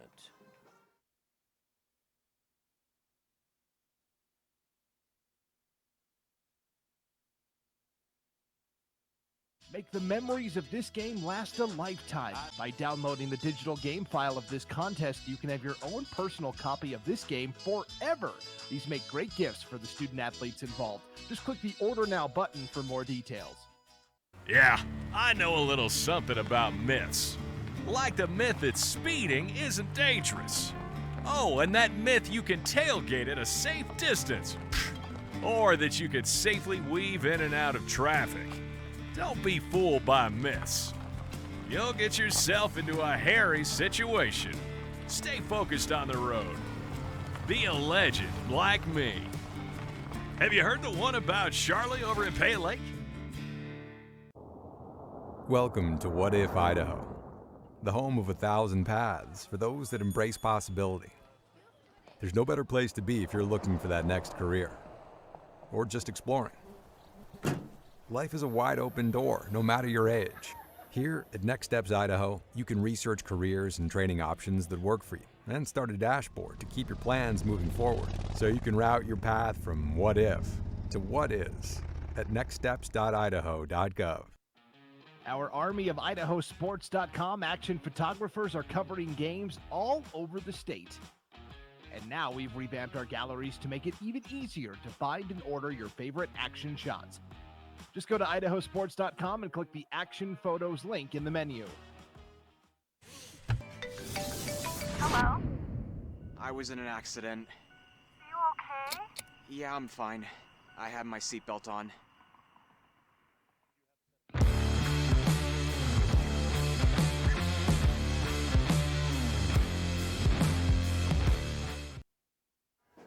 Well, the Rocky Mountain Rumble has officially come to an end, Dallin. It's been a good couple days of football, but I'm ready for a little bit of a break. We can certainly use that. Well, a lot of Wasatch in this game. You know, for Wasatch, they get to go back to Heber City, Utah. They now have a win under their belt. They're 2-1 on the season, a chance to go 2-2 next week as Weber High School goes and travels to Heber City. And so, you know, I think if you're Wasatch, you're leaving in a good place right now, as good as can be expected anyway. For Madison, you still got some things to do on the chalkboard, but there were some good things for Madison as well. Absolutely. Madison, nothing really to hang their heads about. Obviously, you don't want to go 0-2 to start a season ever, and especially both games being at home because there's only so many home games on the slate. But still good things to take from this. A lot of season left. Yeah, certainly a lot of season left. Well, the last thing to do is to talk about our IdahoSports.com player of the game presented by the Idaho Transportation Department. And Dallin, who do we have today? Very easy pick for us tonight. Number 3, Carter Bucad. He had 2 touchdowns in the ball game. Both of them were heavy hitting runs, running over several Bobcat defenders. He came in and filled in at quarterback for Kelson and was able to keep the ship afloat for the Wasps. Yeah, just did a great job tonight. Of course, he came off a game where he had 256 rushing yards in one game against Skyview. Did an excellent job, and again, you know, as Matt Kelson got hurt, at least we assume he was hurt. He was out the entire second half.